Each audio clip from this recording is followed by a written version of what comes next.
Greetings, everybody. So let me make sure my sound is okay before I even proceed because technology and things be tripping on me. So I just need to check. Everybody. Okay, yeah. All right, we good. Sound is good right now. Okay. Because my main microphone, I forgot to charge it, so I had to find my other ones because if not, we would have been messed up. So Um, greetings. All right. It is late. I understand it is late where some of us is right now. Um, but we gonna run this thing. Let's do it. All right. So Divine Feminine, I want to talk to the collective. I just want to check in, see what's going on with everyone. I do have a word for y'all. Yesterday today was profound. Like yesterday was a a lot of healing for me yesterday, a lot of revelation. Okay. Building. Hey Ro, how are you? Make sure that you guys show some love in the chat. Make sure you show some love. If you're watching this replay, this playback, make sure everyone shows some love by liking this video, share it. It may be what you need, maybe with, your sister friends, your moms, your aunties, whoever, your sisters, your cousins may need, your coworkers. Um, So this is a message for the divine feminine. Energetically, I feel like we've been trying to hold it down, do our best to hold it down for ourselves and for everyone. And I understand if you're tired, energetically tired, physically tired, mentally, emotionally, you just tired. You may be feeling like you need to guard or protect your energy right now. You may even feel like you're numb, um, especially if you give your all, you love hard, you protect everyone even harder, you know, and you might be questioning your own worth, your own worth and your own value and your own life, your own space, your own purpose, and people that you care about's lives, people of the past, people that you feel like just couldn't love you, couldn't understand you.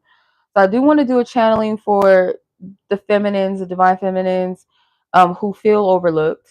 Maybe you feel ghosted or wondering why you was ghosted. Like wherever you are in this timeline, in this space, I pray that whoever's ears it's meant to reach, whoever heart it's meant to touch, that you get the message. Okay. So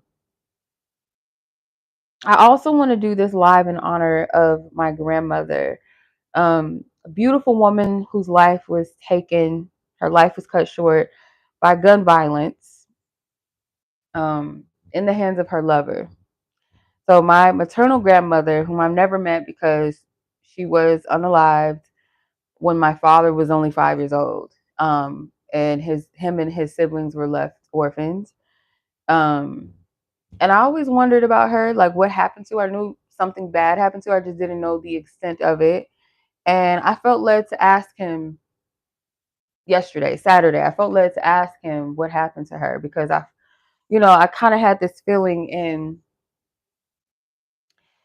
her story is it was this revealing to me, this revelation that I got, that the reason why I'm so passionate about for people to love themselves, for people to choose the right partners or people around them. And mind you, we may not always know a wolf in sheep's clothing, but we always get red flags, we always get signs, and to not ignore those signs.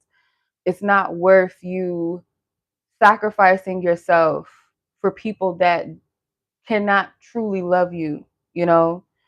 That's not real love. Violence is not love. And I seen that story reflect in my own love relationships. I didn't even have to meet my grandmother in this lifetime to have experienced toxic relationships.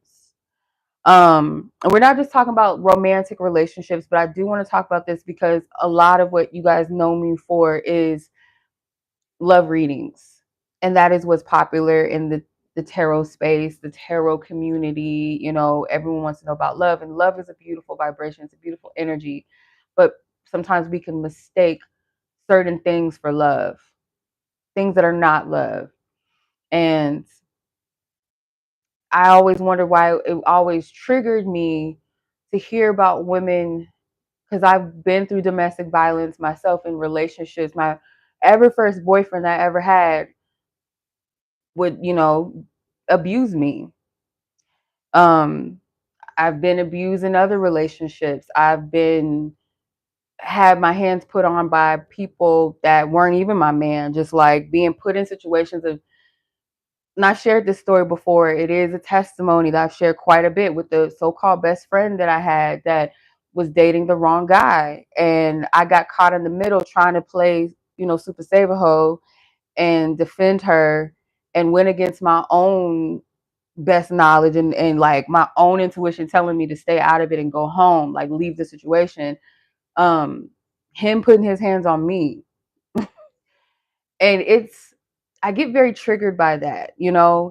And when I see things in the news with women being unalived or their children being unalived by their lovers, this recent story that's going around with this couple, I guess it was a popular TikToker, YouTuber, whatever, her and her partner, um, the toxicity in that on both sides, both bad for each other. I've definitely been in relationships where we were both wrong for each other. We were both toxic towards each other. And it's just not worth your peace. It's not worth settling. And that's why I'm so adamant. I know that people are going to choose their free will, what they want. And the signs is always there. And I could tell you straight off the bat, like I can tell an abusive man, like my gaydar be on point with people. I can see gaydar on, like I could tell, like I could see it easy. Same thing with an abusive man. Right off the rip, I could tell you're abusive in some kind of way, that you either put hands on women or you are verbally abusive, mentally, spiritually, emotionally abusive. I can sense it. I can, right off the rip. It's not hard to tell. I don't care how nice you project yourself to be. I don't care. And just like the way that you speak about women and the phrases and the words that you use, I could tell that you don't like women. Like I can read the signs. I can give the red flags. That's pretty, like I'm pretty spot on with that. I can tell a misogynistic, abusive man right off the rip. I can tell when a man does not like women. I can tell when they're just trying to charm, when they're trying to sneak their way into your heart, your life, your mind, your path, your purpose, warlock, whatever you want to call it. I could, like, it's easy. Easy. It's always in the eyes. That's one of the biggest things. It's always in the eyes. But anyway, so I wanted to um, do this because I want to dedicate this reading to my grandmother and any women that have um, suffered or lost their lives to violence by lovers or by people that were supposed to love them, whether that was a family member, whether that was a friend, people that they trusted. This is for them. And it's not to say that this is your situation or your story, but I wanted to dedicate this because this is what inspired me to check in on the collective of Divine Feminine. Hey, how are you? Hey, Kyla. Hey, Aqua Aura, how are you? Yeah, so this is for y'all, okay? Um, if you still, because I did a poll too, I almost forgot about the poll. I did a poll probably Thursday or Wednesday, I think it was Wednesday, and I asked the question whether or not a demographic of people that are in healthy relationships, those that are not in healthy relationships but seek to be in one, those that may be actively healing within a relationship, or some that have never been in a healthy relationship. Surprisingly enough, majority revealed that a lot of you are not in healthy relationship, but you seek to be in one. Hey, hey Ashley, how are you? I'm doing good. How are you, sis? That seek to um be in a soft, or be in a healthy, yeah, maybe soft, healthy relationship. So if you still believe in love, even if it feels like there's no reason to, you're tired of being loyal to people, whether that be family or friends, like you feel forgotten, you feel overlooked, you feel like you're always the one that's not chosen, or you feel like you never get asked out, Or maybe you do get taken out on dates, but nothing happens in the future. It just kind of stalls out, or you get ghosted by someone, or someone you find out that person's living a double life or something like that, or got a girlfriend, or got a wife, got something going on, right? Um, this message is going to be for just wrapped in one. If you feel like you're a late bloomer in love, I got you. you know, maybe you're on the journey of celibacy or abstinence or abstaining for love, or from sex or from dating. You feel like it's just time for you to focus on you, but you don't know how to do that, right? You're trying to figure out, okay, well, what does that look like? Because the first thing we do is when we quote unquote decenter love, romance, men, or whatever we're into dating. When we do that, it's like, okay, well, now what? Where do I place my focus? Where do I place my energy? And it can feel like sometimes like a chore, or it may feel like you're forcing it. You may feel like a lack, because it's like I'm telling myself that this is something that I need to not focus on, but deep down inside it, I do want a healthy relationship. So it's not for you to starve yourself of that desire or that goal, that dream, that's pure that you have. But it's to say, like, you got to remind yourself that your peace means more. And that may be the reason for a lot of your decision is like, I want peace. I don't want to deal with this anymore. Or maybe some feel like they don't have a choice but to focus on themselves. And it's like, okay, well, what does that look like? You want real love, but it's like you're tired of being disappointed. You're tired of chasing or feeling like, okay, none of my needs are being met in these situations, like not at all. Um, you're tired of being breadcrumb. Like, I feel you, like the dating pool is kind of shitty. In a sense, for people that really want real love, it's shitty. Like, if you're okay with just like settling for having company, having companionship, and then compromising certain things, or you're okay with the fact that maybe this person has the means to take care of you, but that's it, or that they look good, or they bring something superficial to the table. If you're someone that's looking for things that are balanced, like you have someone that you genuinely love, that you genuinely love them, you like, they look good to you, you guys have a good connection, there's a balance of, you know um like, it's a balance of spiciness there.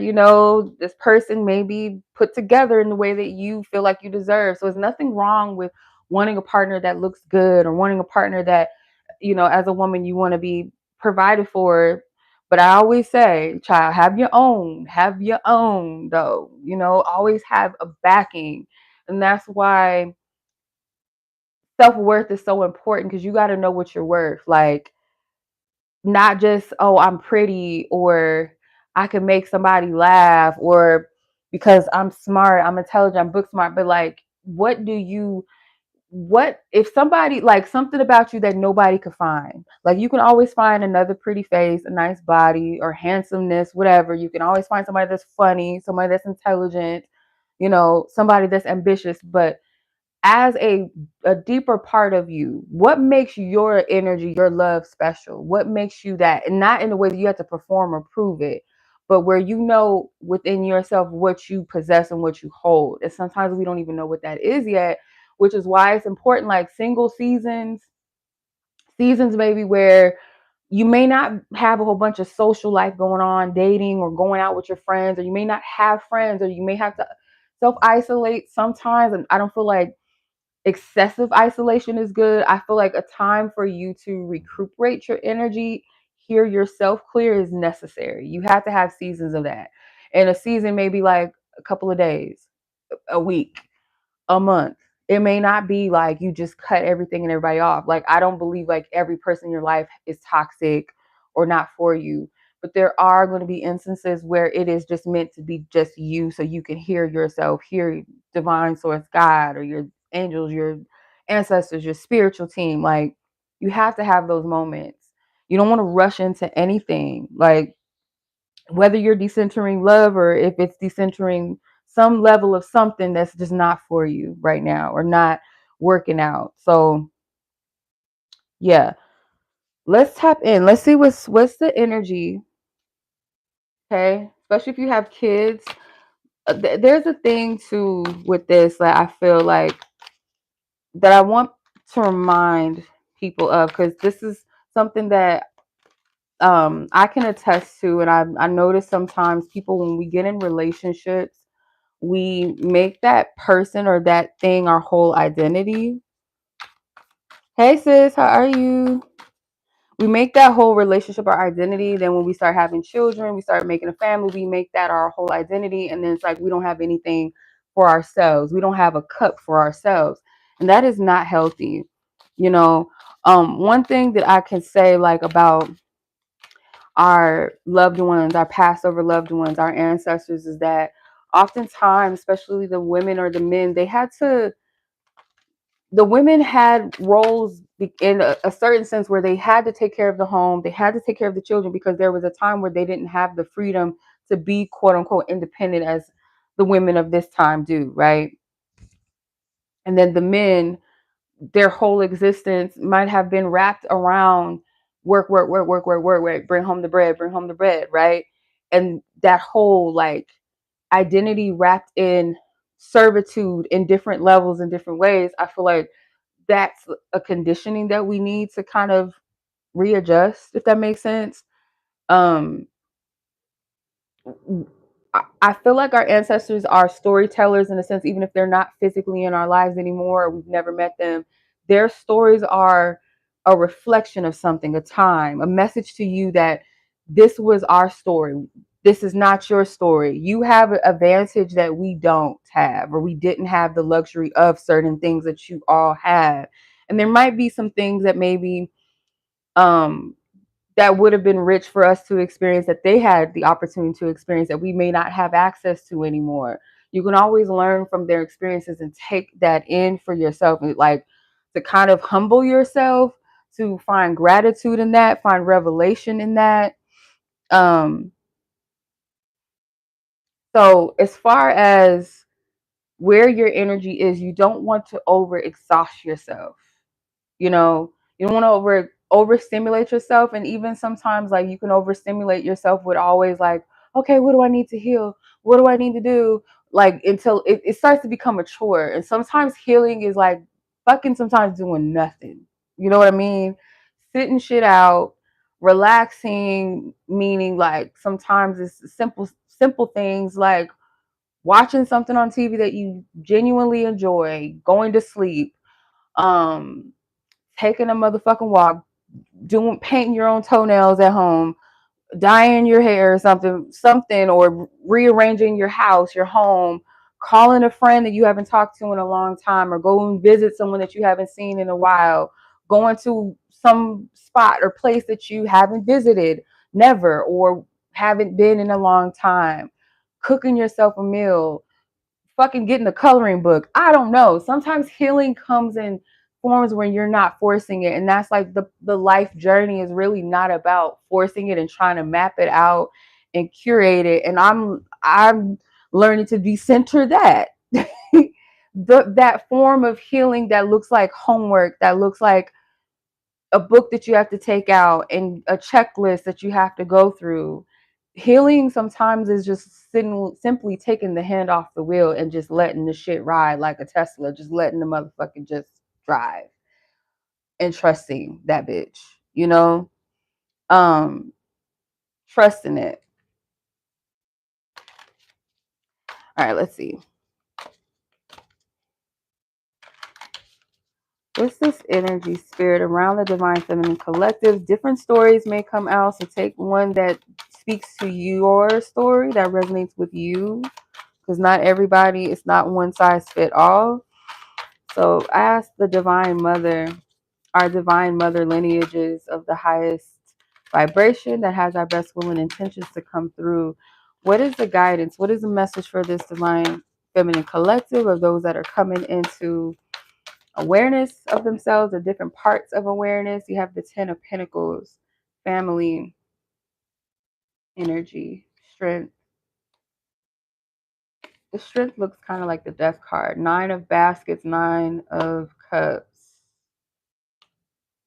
Yeah, if you are a mother, you have children, 9 of coins, or partnership. The Lovers. Yeah, this is talking about relationships. Like, it's talking about relationships. Um, Let me adjust this a little bit. So yeah, it's talking about relationships and connections. I feel like um for the most part, some of you guys are gonna go through a metamorphosis or healing.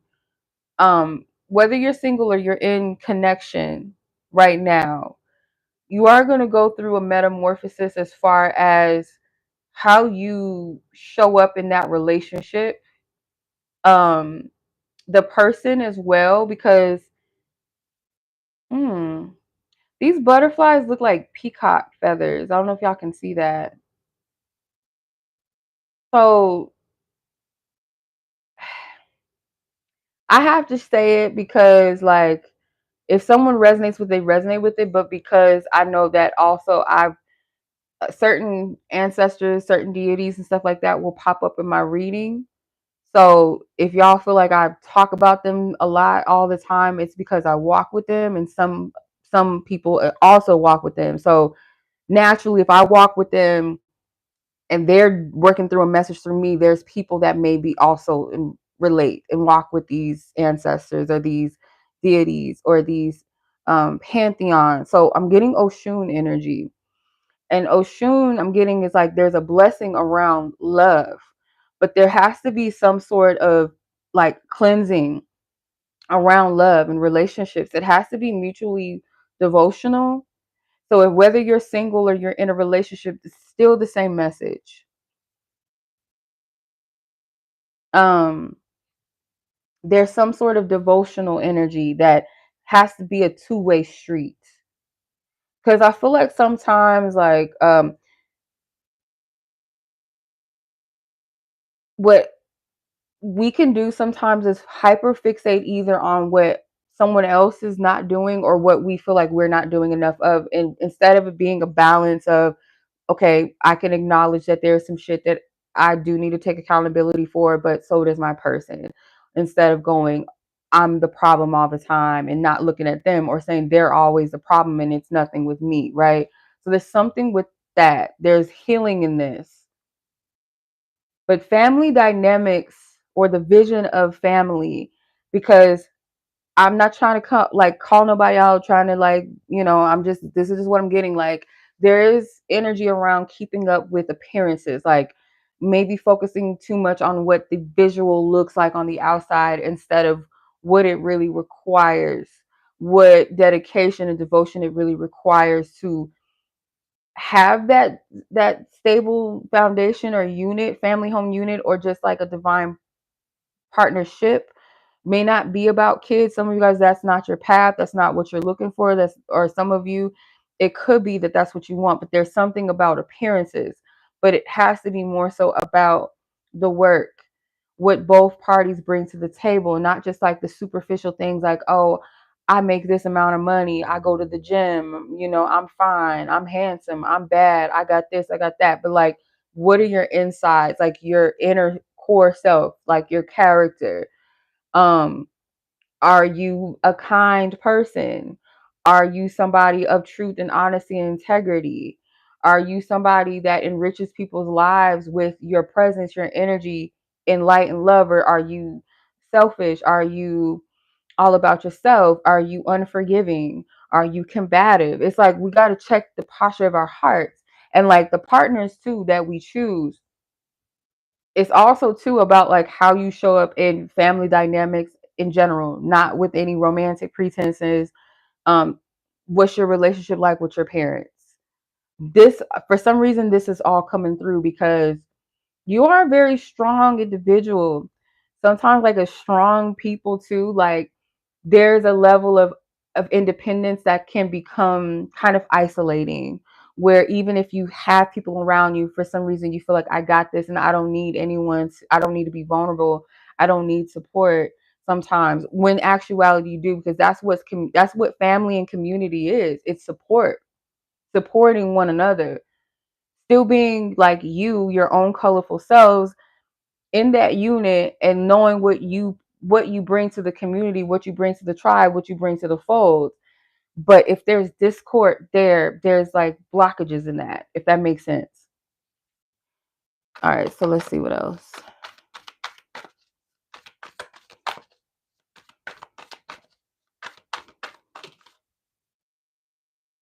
The Ace of Baskets. Yeah, so I'm getting like a masculine energy too, that relationships with other men are important too. So like um because I feel like sometimes like men, they could have healthier relationships with each other than, and the same thing with women. Like sometimes we'll trust each other a little bit more than we trust the opposite sex or whatever, or um but this feels more so like, to me, someone, I'm getting like a masculine energy that is working through their relationship with their father, or their relationship with their father shapes, possibly like in a loving way, shapes like the supportive type of energy. Yeah, okay. I see. Okay. Ace of Baskets is the Ace of Cups, and you have the Two of Baskets, and then you have the Ten of Wands. It's giving bag ladies. Yeah, she's carrying the groceries, she's carrying the baby on her back, she's got sticks on top of her head. So, like, for those of you that are used to taking care of everything on your own, especially if you are a single mother, um, the type of partner that I feel like resonates with you is someone that is very supportive, and this is someone that has a relationship with their father, a healthy relationship with their father. I feel like someone that either um kind of comes in when you need it, like you might be carrying a lot at the time in your life, like a lot's going on, and this person is going to show you receptivity or how to receive. So again, like spirits focusing heavily on the fruits of the spirit, and that's a concept that I picked up again. Every now and then it comes through, but I picked that up in a reading for someone today. Like a person that carries the fruits of the spirit, like you'll know them by their fruits, as they say in the Bible, right? You know a person by their fruits. The things that they, based off of the energy that we put out, based off of our mindset, our heart posture, our intentions, things like that, you'll see the results of how, what a person, like what they have in their heart and in their mind, based off of how they treat people, how they treat themselves, their relationship with the world around them, how they handle tough times, how do they handle people that treat them badly. Like you can always tell like a person's character by those things. How does this person act when they get a little something that they've never got? Are they wise? Are they mature? Are they disciplined with it? Are they humble, or are they self-centered? Are they selfish? Are they um, manipulative? Are they abusive with certain things? That matters in relationships. I feel like people don't understand that. You know, sometimes we overlook the shit that we shouldn't be overlooking. So character is everything. And at this point, I feel like a lot of you are at this place where um you want someone that resonates with you, like someone that has kind of the same type of heart as you when it comes to people, when it comes to love, when it comes to even how you walk in this life as a person.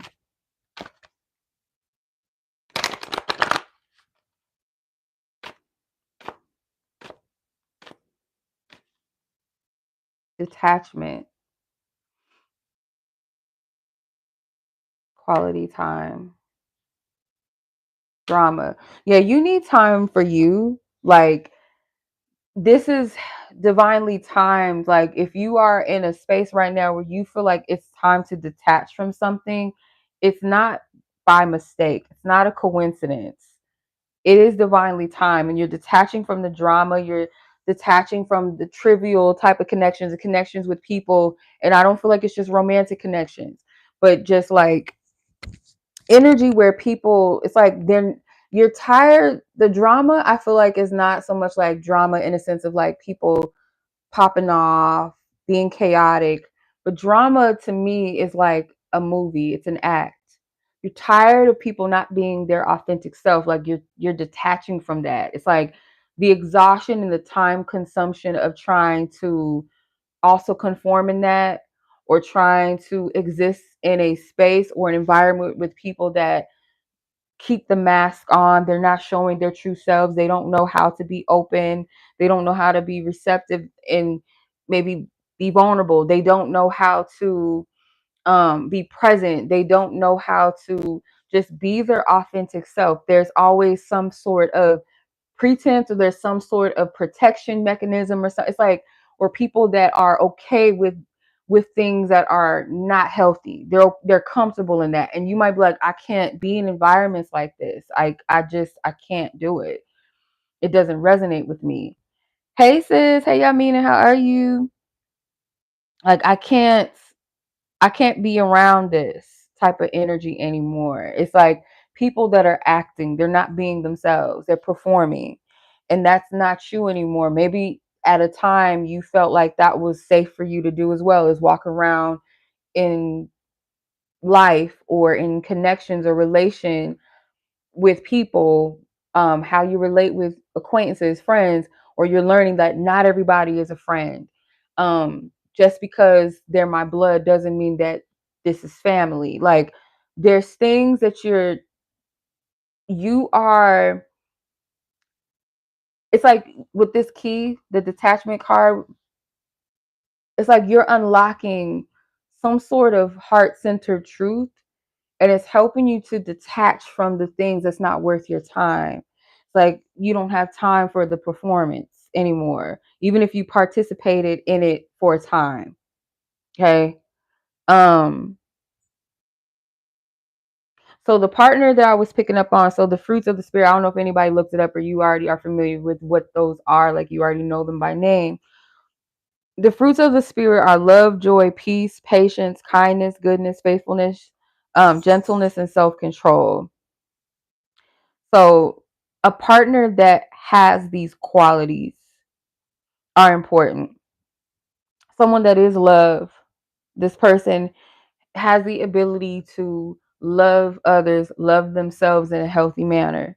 This person already has joy in themselves. They're someone that can find their own, they can generate their own happiness and joy without trying to externalize it or making you or other people responsible for that, right? They're somebody that's already, and not to say, because we're human, we go through days where we might feel sad, where we might feel depressed, but this is somebody that knows how to generate their own joy and happiness. They know how to find um that gratitude in things, that appreciation for life.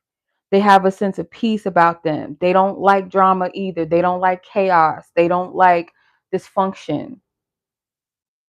They know how to be patient with things. Like this could be divine timing. This could be holding their tongue, like knowing how to say, oh, that's not, like, I shouldn't respond right away. Let me, not playing games. I don't mean like in the sense of, oh, I'm not going to text her that fast. I'm not going to text him that fast. It's more so of a energy of, if this doesn't feel right to me in my body, I'm not going to just hop on it and rush into it. It's like the discernment, the understanding that things take time, or being patient with themselves, like not forcing or pushing themselves too soon into things. Or if they feel like, okay, I need to take a step back, I don't feel um I don't feel like I'm happy, and that's okay. Like, let me be honest. I'm not going to force myself and perform and say, oh, I'm happy when I'm not. Like, I'm going to be patient with myself.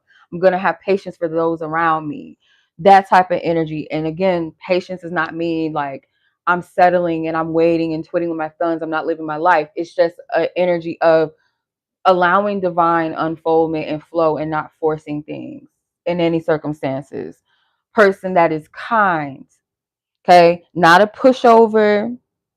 They're not a simp. And a simp, in my opinion, is not, a simp is not somebody that loves their partner and is kind. And like people try to say that simps, like a good man is a simp. Like, no, a simp to me is a man that doesn't value himself and will go out of his way to appease and appeal to a woman that's not for them, or just anyone and anything, because they don't know their worth. They want to buy love and affection. They'll pay for love and affection. They'll chase for love and affection. Same thing to a pick me. It's an energy of low self-worth. It's not a reflection. A pick me is not a good woman. Like a good woman is someone that to the right man treats him right. The man that loves her back, that shows her that same level of effort and energy and devotion, versus a woman that's trying to like appeal to every man or appeal to a man and lower herself, her standards, backbite other women for this man. Like low self-worth. That's what a simp is to me. A pick me and a simp is low self-worth energy. So kindness is somebody that is considerate of those around them.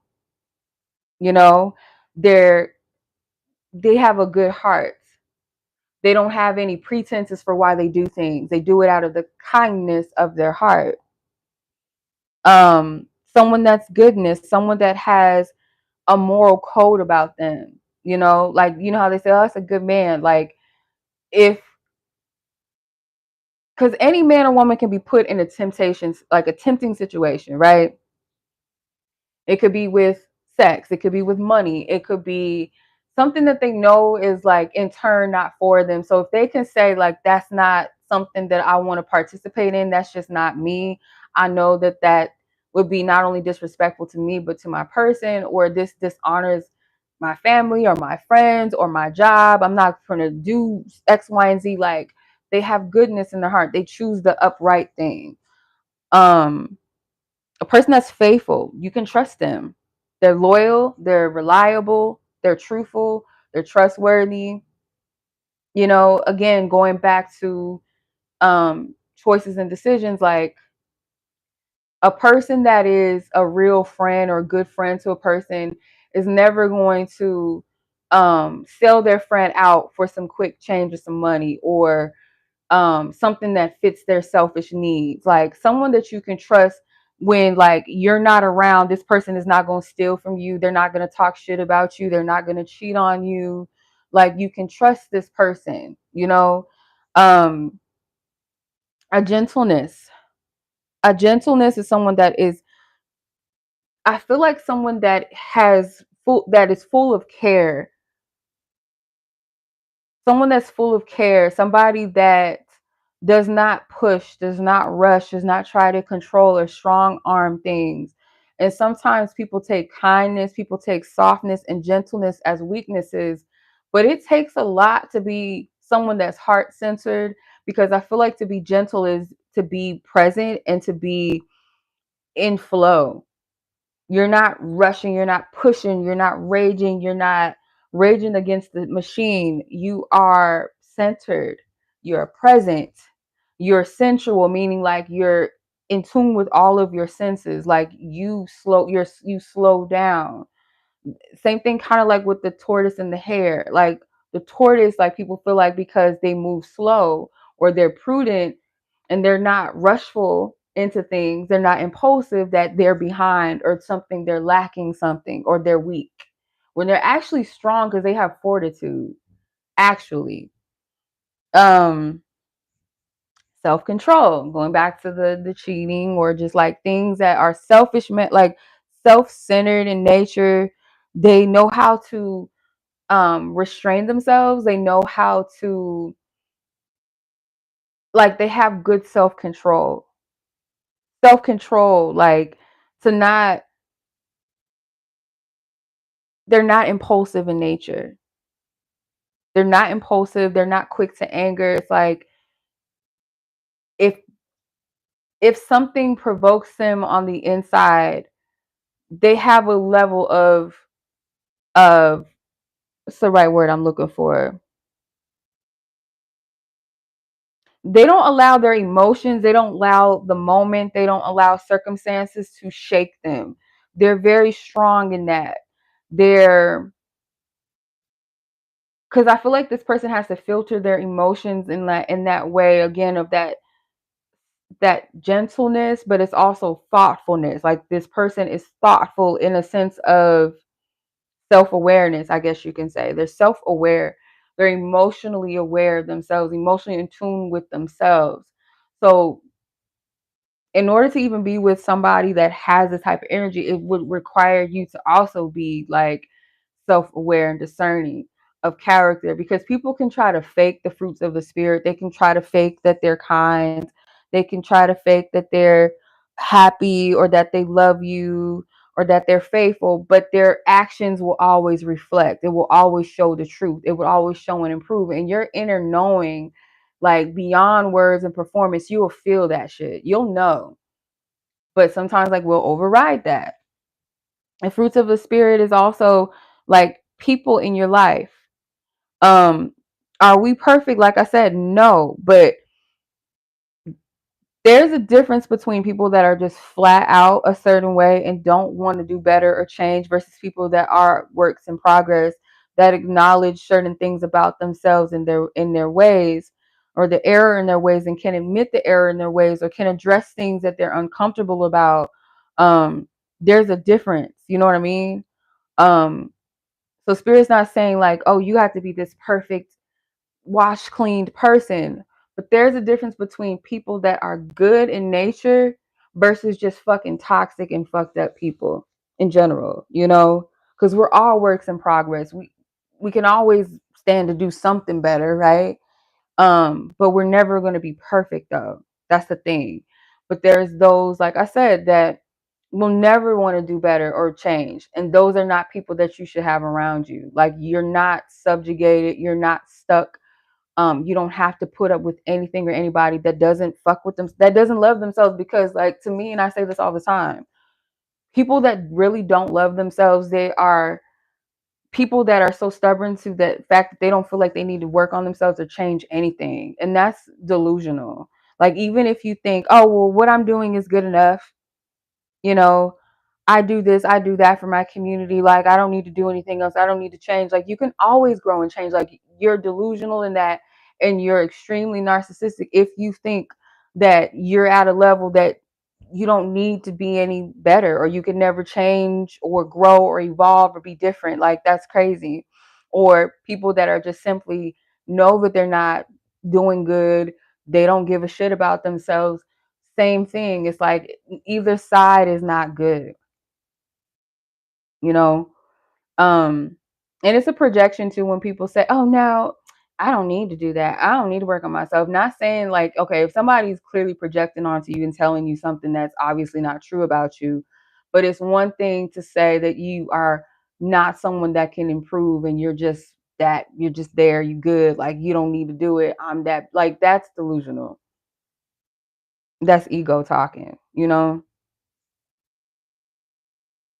That's ego talking. That's not heart centered at all. Um, let's see.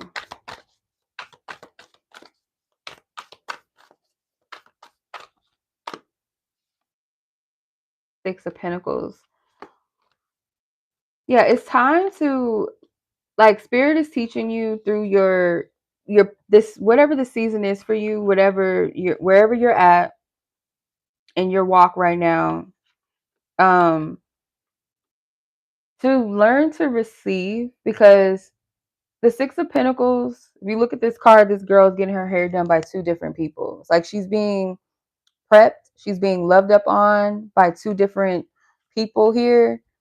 So I feel like there's people around you that do care about you, that do support you, but sometimes if you're not seeing that, like that's not where your eyes are fixated on the lack that you have, the lack of X, Y, and Z, that you don't see what's already there. Does that make sense? So these are people that already do support you in your life, whether it be like, oh, I wish I had a man or a woman, but then you got good friends though. You got supportive friends, you have supportive family, or you don't have supportive family, but you have supportive friends or a supportive lover. You know, it's like we're all like there's always something to say like, oh, I have this, but I don't have that. In some kind of way, it could be not to say that you're ungrateful, it could just be perspective of not seeing something. Does that make sense? Some of you guys, this is a good time to um maybe refocus on something that you once enjoyed, or because this girl is cooking, so like some of it is cooking or some sort of skill, something that you enjoyed doing. Like it's time to give to that, because you feel the sense of lack with the Five of Pentacles, because that spark is not there sometimes, like it's missing, and it could be something with the solar plexus again.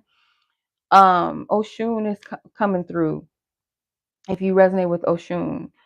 For some, it is your solar plexus. There is some sort of imbalance there, something that's not being acknowledged, and you have the Mother of Wands. So some of you guys could have a fire sign mother that's reminding you of this, or your relationship with your mother.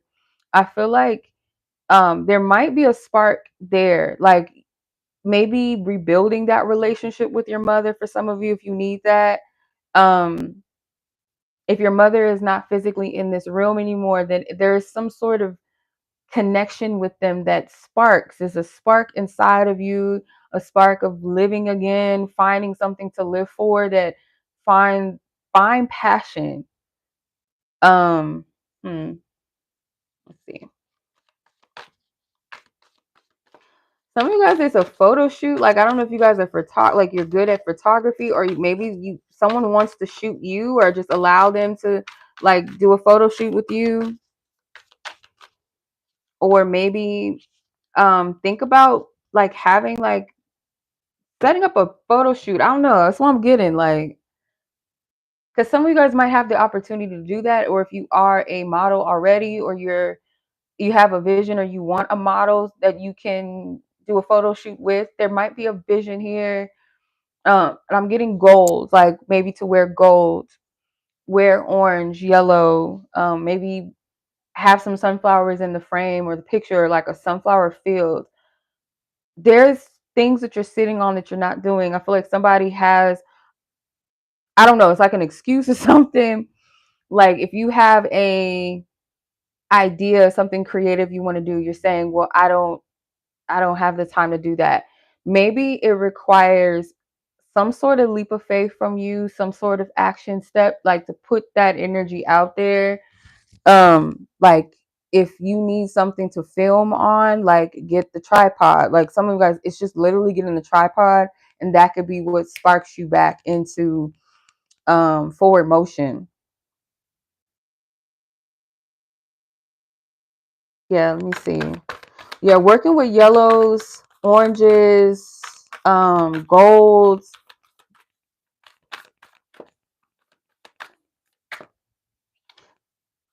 Seven of coins. Yeah, some of you guys are sitting on. Yeah, this looks like she posing at the beach. Like y'all might need to do some photos, or even if it's not professional photo shoots, you can take your own shit, take your own pictures, or just like to feel good again, like getting cute, getting dressed up, like for yourself. Sometimes, like get you out of that mode, get you out of that energy. Some of you guys, it is like you might be guided to take a picture by the beach, like take a photo shoot at the beach, or have someone take a photo of you at the beach. Some of you guys, it could be with something with beach wear, shells, waist beads, jewelry. Like there's something that you're supposed to be doing, and it doesn't have to be business wise, but for some of you it is. But it's like a hobby, something to get that core self back in motion, that flame in your belly going again. Yeah, because there's something abundant, like you're holding on to something that's meant to bless you. Like it might, again, like I said, it might be something you return back to that you already were doing, or that you had an idea and you're going to return back to that idea. Yes. Seven of Swords. It's like you fight your own self, but you don't know that you fight yourself. Yeah, you're welcome. Yeah, it's time to get back to the create. It's like it's two things in one. For some of you, it is like business, and for some, it's like maybe you don't even know that it could be something lucrative, and for some, it's like this two things could be true at once. That it's something that lights a fire back in you. Like you need this. This is healing for your soul, your core self. Like this is healing to you, and you fight this for some reason. It's like there's something that maybe you tell yourself that you can't have, you can't do it, or you don't have this, you don't like, but there's one step, there's a step. Just take that one step. The world, yeah. because you're so close. This is something that is close to blossoming for you that you don't even see it. If you want to get into photography, I'm getting like you have the eye for it. It's like you're telling yourself you can't do something, but spirit's like, you might say, oh, I don't have the right equipment for it. But like, let's say you have a phone or something that's just as good, but you need a photo editor that might make it a little bit more crisp for now. Or you're like, I don't know any photographers that can shoot this vision I'm looking for, but it requires some sort of step that maybe you don't see. Because if you're only looking at the what you feel like is the most or think is the most logical thing step, you're missing the point. It requires some sort of like almost the step is something. I feel like the step is something that you would least expect. It's not going to be in the suspected spaces. It's like in that most unsuspected, out of the box thing, but it's almost like it's so easy though, because I don't know how to explain this. How can I explain this? Because it's like, again, I don't have the right equipment, but then you got a whole phone that you can take a picture on, or you're looking for a photographer, but you're like, I can't find anybody with that vision, or um, you have the whole vision, or you're someone that takes good pictures. Why can't you be your own photographer? You know what I mean? For now, it's like take the initial step to get something going, and you'll be pleasantly surprised. So the reason why some of you guys are bored, some of you guys feel certain things, like you feel empty, you feel bored. Some of you why you're single is because there's something that you're supposed to, it's something for you right now, the sun, something that you're supposed to give birth to, and the moon is at the bottom of the deck. Your divine team has already got it handled for you when it comes to the big things in your mind that you're asking about, when, where, how. It's already something that's ordained and been blessed to happen, and you just need to um, be centered. Like, if so many people knew that all it took was for you to just walk forward and not worry about what's next, who, when, where, how, which is not always easy to do due to the circumstances, because like real life things happen. Sometimes we don't have the money. Sometimes we don't have support at all. Sometimes we don't have the time for certain things. But Spirit saying like if there's a will, there is a way. There's like, you'll see when you surrender. And I almost, but I didn't feel like it was in my place to say this, because one of my friends was like having a moment and I just didn't know what to say. But I heard within my spirit, like, she just needs to say, I surrender. But I didn't want to say that, because when you're in the thick of something and it's like you can't see anything around you, it seems like everything is fucking up, everything's falling apart, nothing looks like it's going to work out, it doesn't feel good, it's one thing after another. It feels insensitive to tell somebody to do certain things, right? But really, what can you do besides surrender sometimes? When you're backed in the corner, you don't know what else to do. All you can do is say, I give my surrender. There's nothing else that I can do, that I can't see past this right now. You know, and sometimes all you have is like calling on God, calling on your ancestors, like, help me, I don't know what to do. That's surrender too. Like, shit, I throw my hands up, I don't know what to do. That's where the breakthroughs usually happen. Most oftentimes than not, that's where the breakthroughs happen, because we're breaking that glass ceiling, because we keep bumping our heads trying to like, okay, what is this? What do I do? Why is this happening? Why is this happening? What's going on? Why is this? Why is that? And you just keep bumping your head on this glass, but until you break, the way to break it is like throwing your hands up. It's almost like you're punching the air, but not like in that sense, like punching the air, but like throwing your hands up. And it's breaking that field of that. It's almost like it's invincible, like, or an invincible type of like thing hovering over you, and then you reach your hands up high enough when you surrender to break it, though. You know what I mean?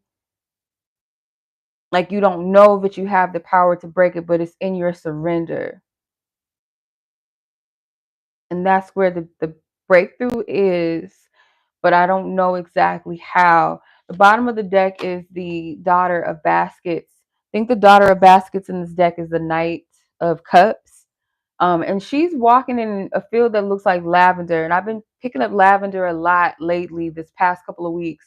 Lavender definitely helps with calming energy, relaxation, intuition, the crown chakra, sometimes even dealing with grief. So maybe burning some lavender candles, working with some lavender essential oils, or taking spiritual baths. Spiritual baths are powerful for cleansing, purification, for centering. Water is very powerful. It's a um, powerful thing that God has created for cleansing and purification and renewal.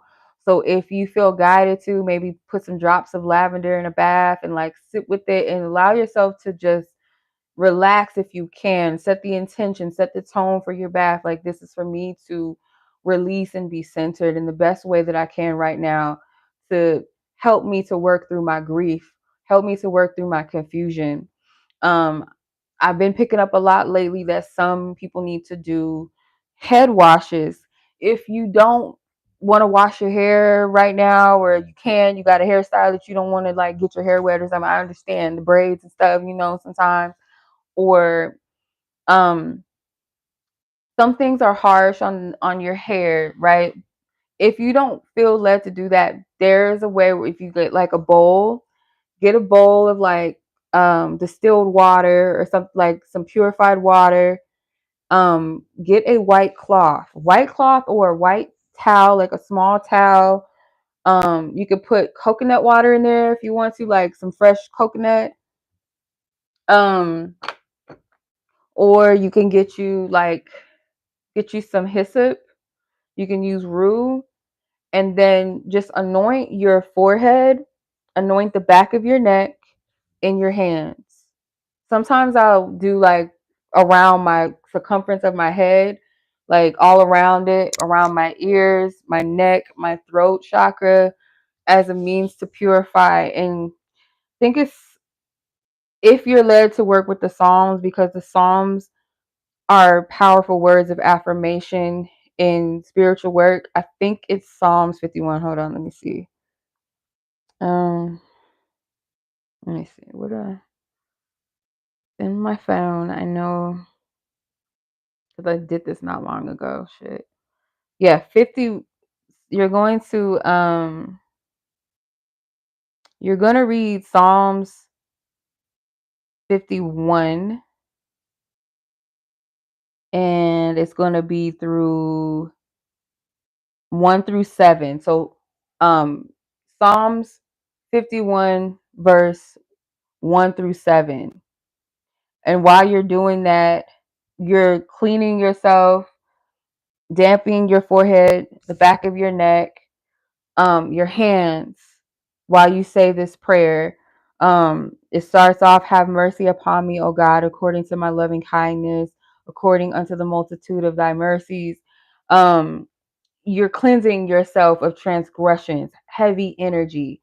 Hyssop has good properties of cleaning yourself, like deep spiritual cleansing. So if you can find you some hyssop, one thing I would do, like me personally, I would boil the herb first. If you don't want the herbs in the bowl, you can like boil water with the hyssop in there, let it steep, let it sit, let it cool, and then put it in that safe bowl.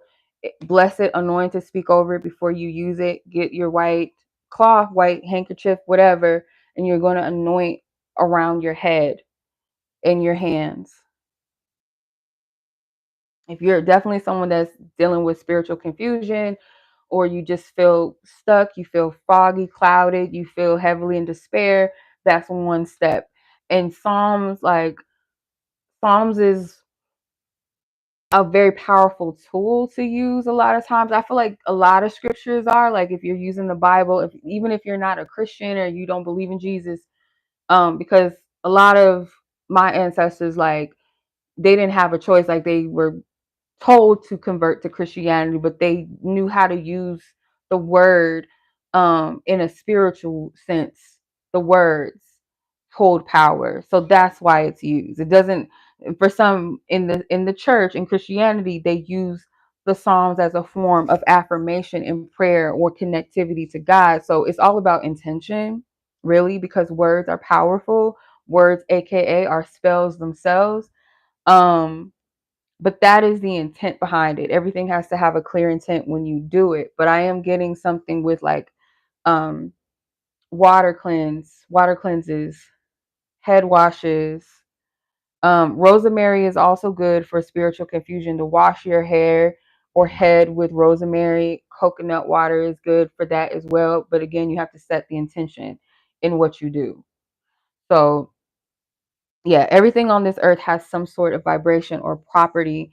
And underneath that was the Ace of Coins, and she's holding a shell. So there's water energy is definitely coming through. And I picked that up a lot because water energy, again, is purification.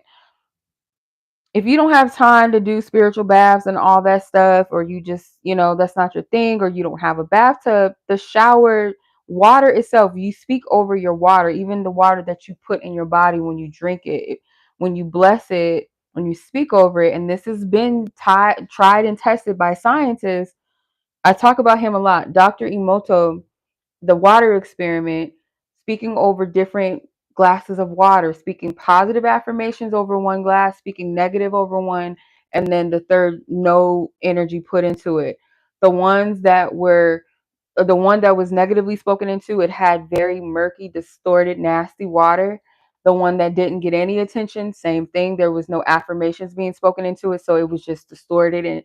And then the one that was spoken love into was crystal clear, and it stayed that way. So when you work with water, it is a powerful spiritual modality that you can use, a natural spiritual modality.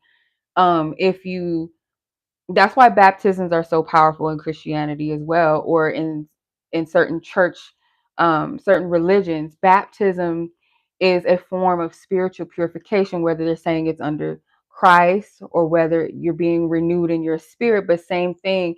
Or when you, even certain African spiritualities, baptisms are sacred practices. Water is sacred energy. So something with the water. Yeah. Some of you guys might just need to just be around it, whether it's your photo shoots, whether it's something creative with water, whether it's you need to just take a, like, if you have the luxury, like, lucky you, if you have the luxury to go to a beach, child, um, you would, like, you should go to the beach. Like, you should, especially right now.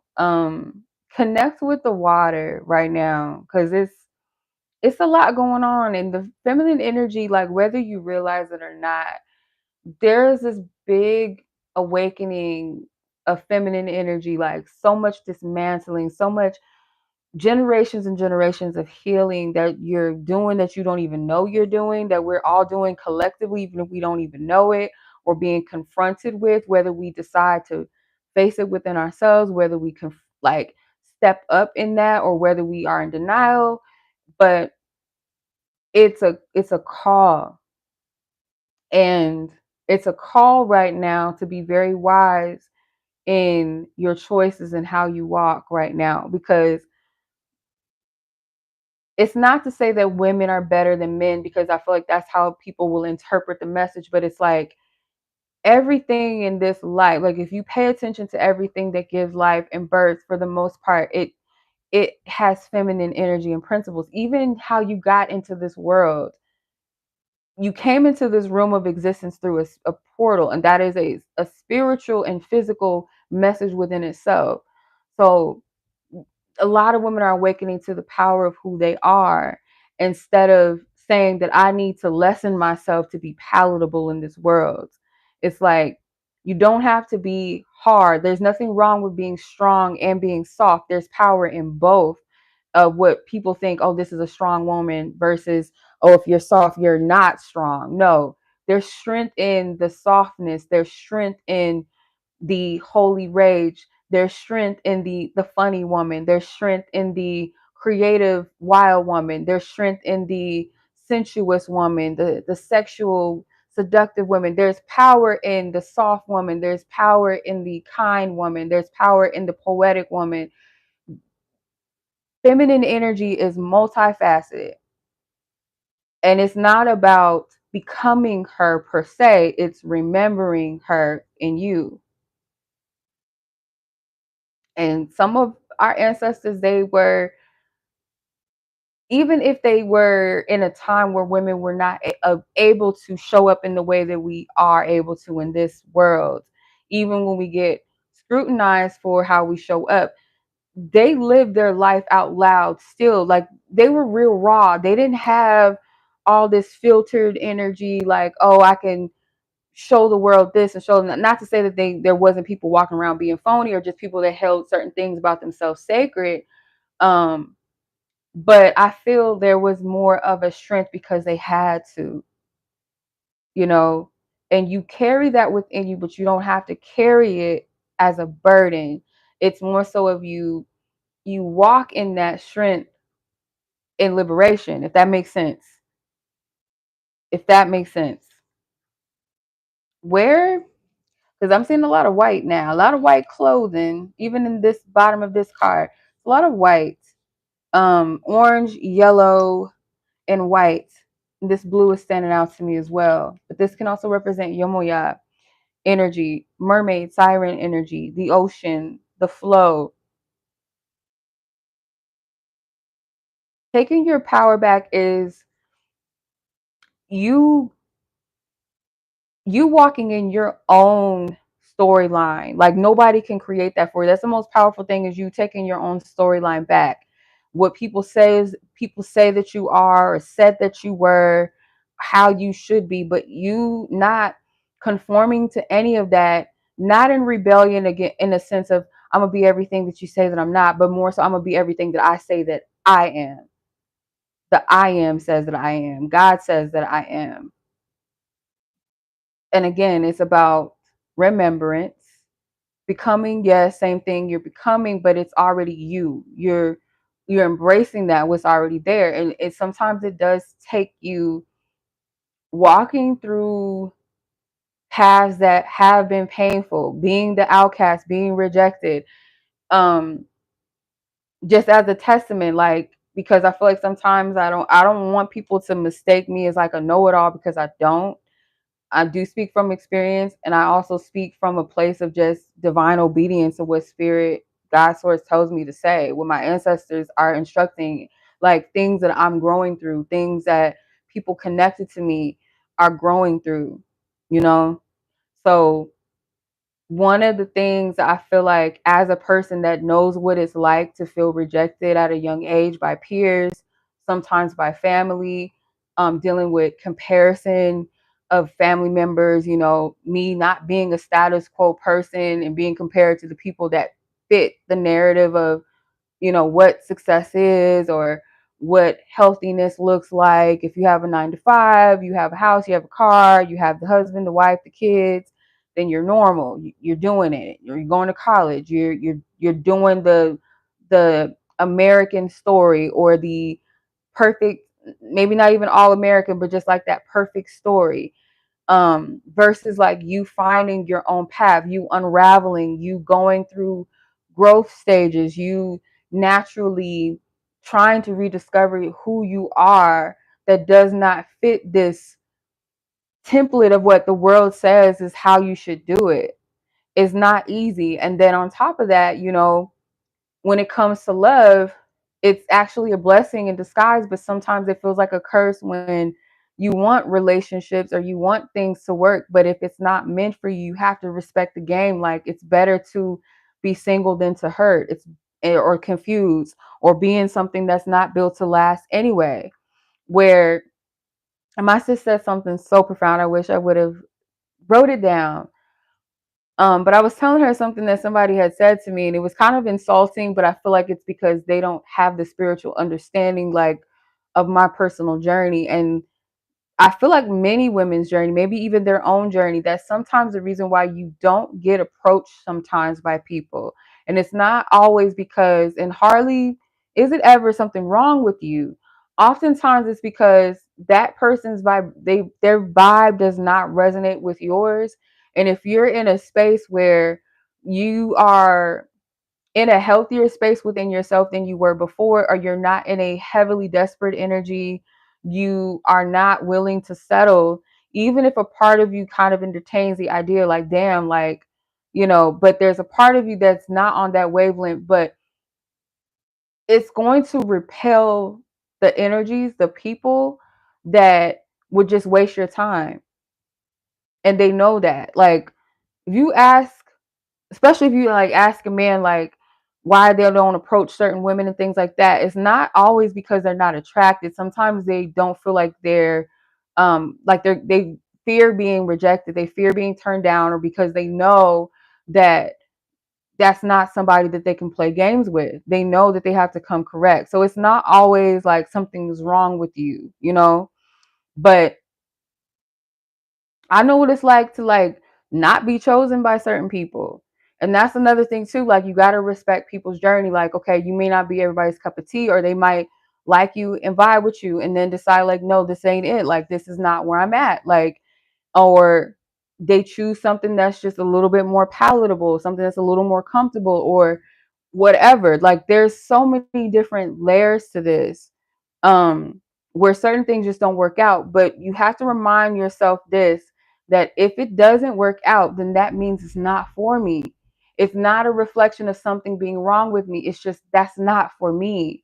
So as long as I'm holding on or chasing or wondering why something didn't work out, or how can I make something that's not working out be, or to get someone to love me, to notice me, or get people to appreciate me, how do I fit in, how do I find my place? As long as you're trying to conform and fit in, you're always going to block your destiny.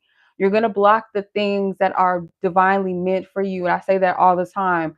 Walking in authenticity is going to lead you to the things that you want. It might take longer. And that's the problem with us humans sometimes, is we want everything quick, fast, and in a hurry, that we're willing to sacrifice and sell ourselves to just to fit in, or to be loved, to be liked, to be successful. And these are not divinely ordained, destined things. It will work for a time sometimes for people. It might work for 15 years, 20 years. But if it is not for you, there's something always in your spirit that's going, like, either you're being inauthentic to yourself, and or that you're not happy, you're not truly fulfilled. It's like it's built based off of your ego. So anytime that you're chasing something that's not in alignment with you, it is not going to work, or it's not going to make you happy, even if it sticks around for a while. But like anyone else, like, or nobody else, the truth within yourself. You know the truth by the way that it feels. And you can lie and hide and project and pretend with everyone else, but with yourself, you know the truth. God knows your truth. So, like, if you truly say you want the things that are meant for you, you want people around you that love you, that are true, that are real, you want a real love, you want to be in your purpose. But if you're walking around trying to fit somebody else's formula, walking somebody else's purpose, be with somebody that's not for you, then you're blocking your blessings. Like, there's no other way around that. Whether you believe in destiny or fate or not, anytime you're not moving in an authentic vibration and you're going against your soul, your core, you block your true blessings. You block your potential of what you can really have. You're essentially saying that I choose to settle rather than choose to have what's best. And it might take time. It might take a little longer than some people's journeys, but is it worth you selling something just to have a quick fix, just to like make other people think that you got it like that, or look at me like that's all ego? Or at least I'm not single, at least I'm not lonely, or at least I have all these people around me, even if these motherfuckers don't really know you or really love the real you, or it's just attention and gaze, like what does that matter? That stuff fades. But I feel like sometimes like I don't be talking sense to certain people because certain people are not meant to understand, because I really do believe that some people are just simply demonic spirits or succubus or incubus. Like they don't care about real love. Like they're fine with being with someone that's not for them. It's very selfish. And yeah, like you can't reason with certain people because they don't want to reason with themselves, or they've already made it up in their mind like whatever I'm doing, I don't care about the consequences. And at that point, like there's nothing you can do. Mm-mm. Because love spells and all that shit, I talked about that shit too. Destiny swapping, there's always going to be a consequence for that. Big consequences.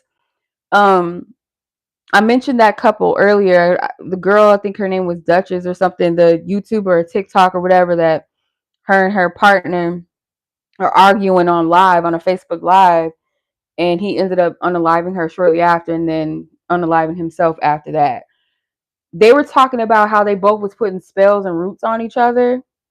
One, the guy was saying that he believed that the girl's family was like trying to block his money, his blessings, his success, which is really sick and demonic.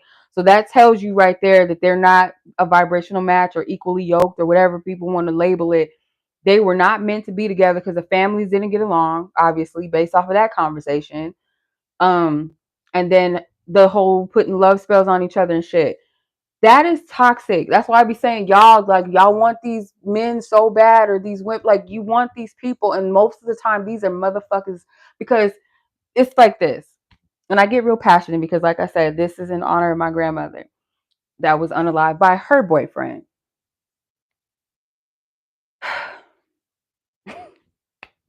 I get so I go off the handles. I know sometimes I be going off, but it comes from a place of passion and frustration, because when I see the desperation in people wanting, like, when you resort to spells to get somebody to want you or to like you, it's already a clear sign that says this person's not for you. And it doesn't have to be that they're a bad person. It just may mean that that's not someone that your soul is divinely meant to be with or connect with, or your destinies just don't align. Your paths, your purposes don't align.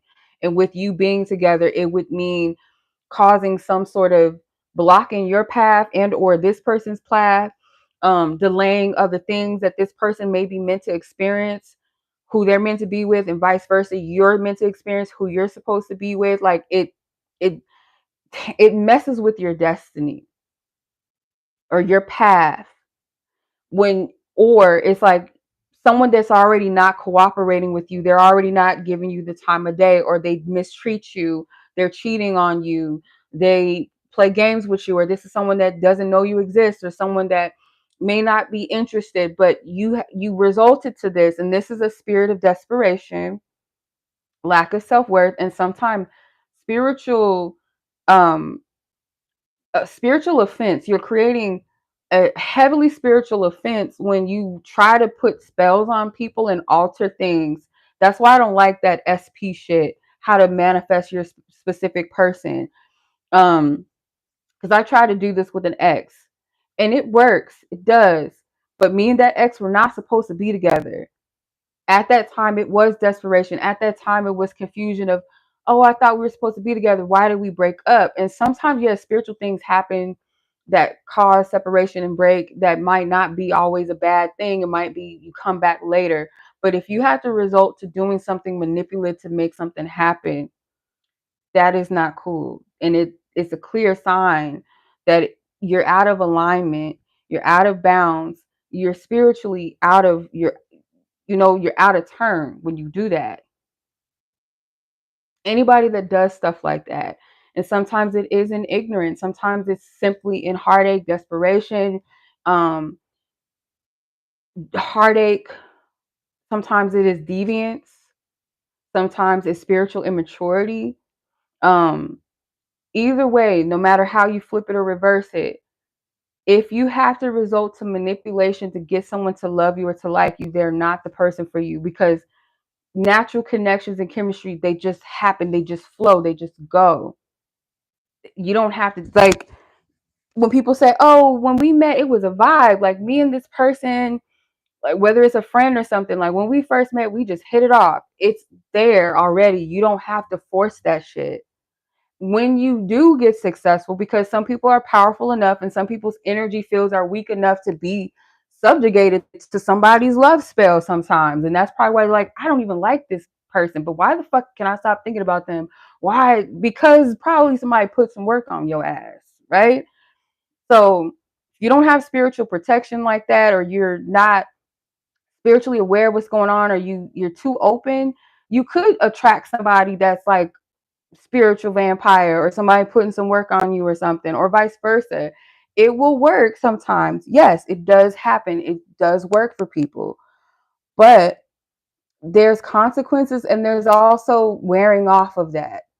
If you got to keep going to the witch doctors telling them, oh, I brought his handkerchief, oh, I brought his sock, I brought a lock of his hair, oh, I brought her panties here, do some work on her, like, I want her to love me, I don't want her to go nowhere, I want her to stop cheating on me. Like, if you got to do that, that is not the motherfucker for you. It's not. I don't even logically, I can't even convince you and tell you that, oh, yeah, that person's for you. They're just not getting it. Why would you want that for yourself? Like, I can't even, that's not love. You might love something about that person, but for it to be true love, two people have to truly, genuinely love each other. And if it's not a mutual love and it's just a convenience, it's just all about control, it's all about manipulation, it's all about attachment, that is not love. That is not love. And when sometimes when these people go off the handles on these like girlfriends and stuff of theirs, because that fucking spell work is wearing off. And then it promotes, like, some people have spiritual psychosis. Like, this shit's not a game. Like, I wish people would stop fucking with spirituality for the fun of it. Like, stop. Or for when you're in a desperate energy of like, you want something so badly. Like, that's like a person, quote unquote, allegedly, when certain celebrities want record deals and they sell their souls and they sign blood contracts later, then they're just stuck and they're depressed and they're smoking weed, they drink, and they're doing this because their soul is like, what the fuck did I just get myself into? This stuff is not a game. It's not. Not a motherfucking game. I really wish thousands of hundreds of women can listen to this shit, because so many women are fucking lost over love, over no good, no shit, nothing men. Sometimes even women, men, women, relationships, whatever, same sex relationships, like the basis of it is toxicity and desperation for just wanting a person that bad. It's like, God damn, like, is it that serious? Is love that serious? You want a man or woman that bad? God damn, like, why? To that degree, I don't get it. I don't get it. It's not worth it. Yeah, we've been all there. Like I told you, like, I try to manifest an ex. We broke up and I just wasn't settled with that. I feel like it was something wrong. Like, like, that's my person. And we reconnected, but it just wasn't it. And I had to see that it's not it. Yes, people will tell you you can have anything, you can manifest anything you want. Yes, but at what cost though? At what cost?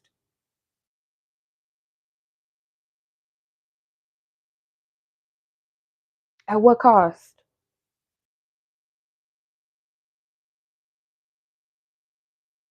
Yeah, we've all been there with love. You want something so bad, and oftentimes it's because you feel like this something outside of you is going to fulfill you if you get it, if you have it, if you get the person's validation, if you get the validation of the world, or if you get that car, if you had, and sometimes I feel like, and I don't want to shame anybody if they've ever had plastic surgery, like, you do what you do, but if it's because you've been pressured by society to look a certain way or to attract people, all for that, even that is sinning against yourself.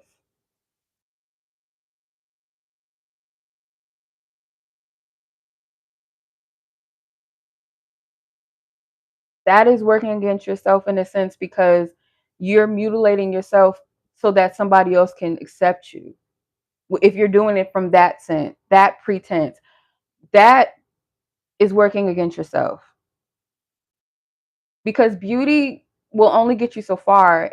Beauty will open doors for you. Like, when I think about the women that, because a lot of times too, when I look at certain women that all they do is sell sex visually, maybe not with their bodies physically, but they sell sex, is coming from a sad place. Like, it's always in the eyes. Like I said, it's always in the eyes.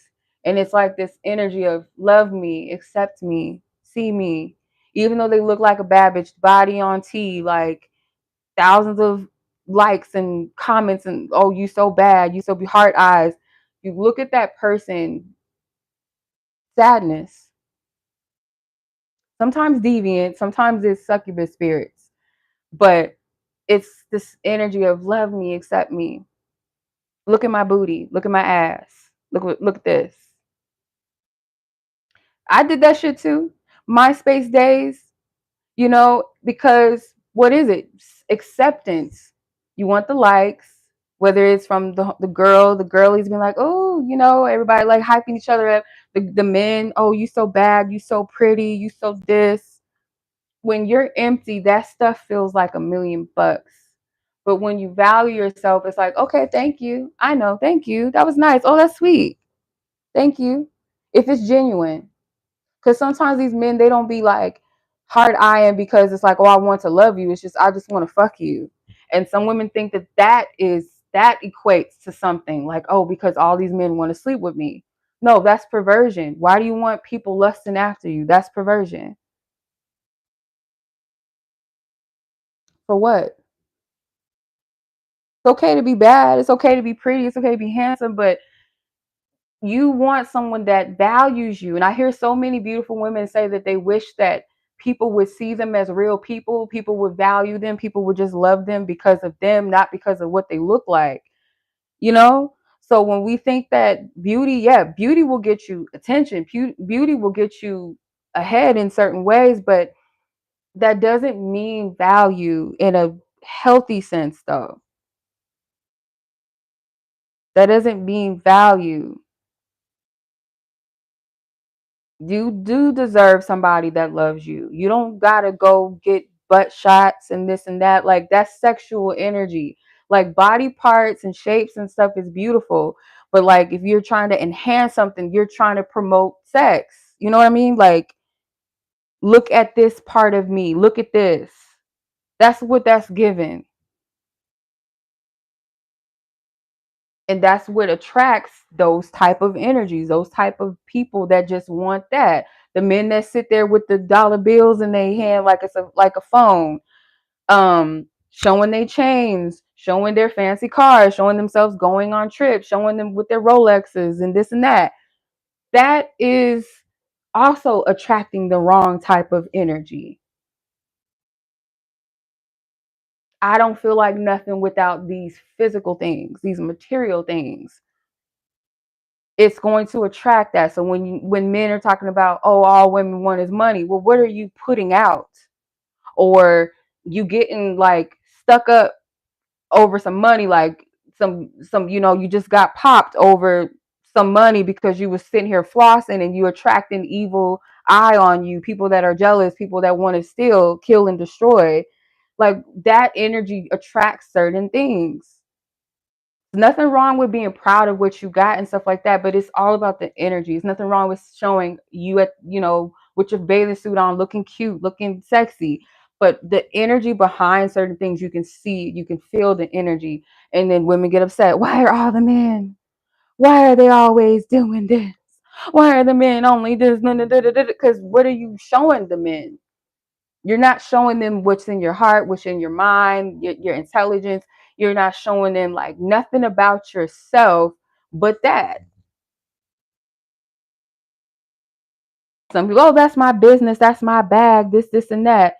But even if it's your bag and your brand, like, you're still gonna attract that type of energy.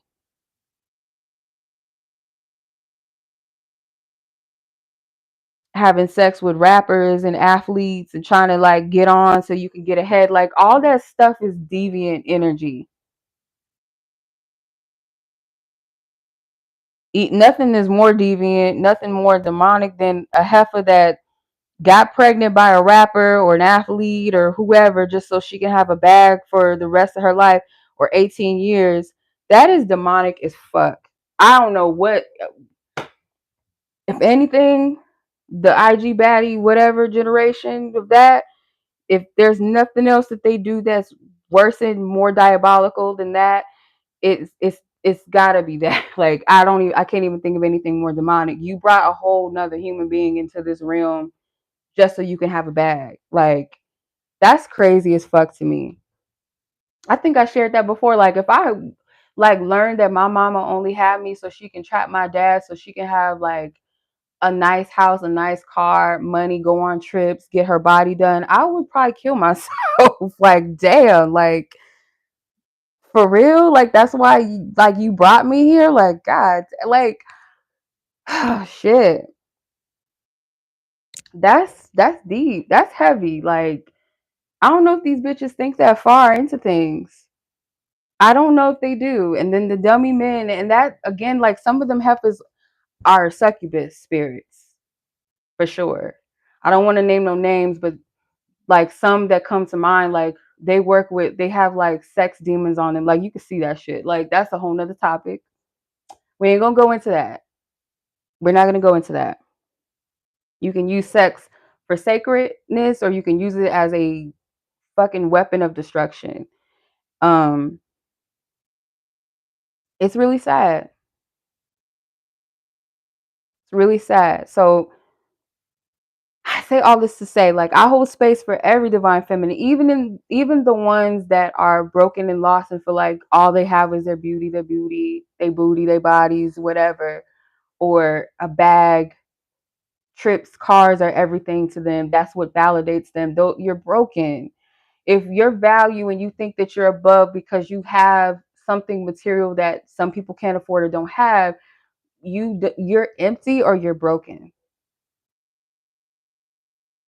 Because nothing equates, because especially if you've experienced it, like I can't say like I've touched that much amount of money, like no, not even close to that.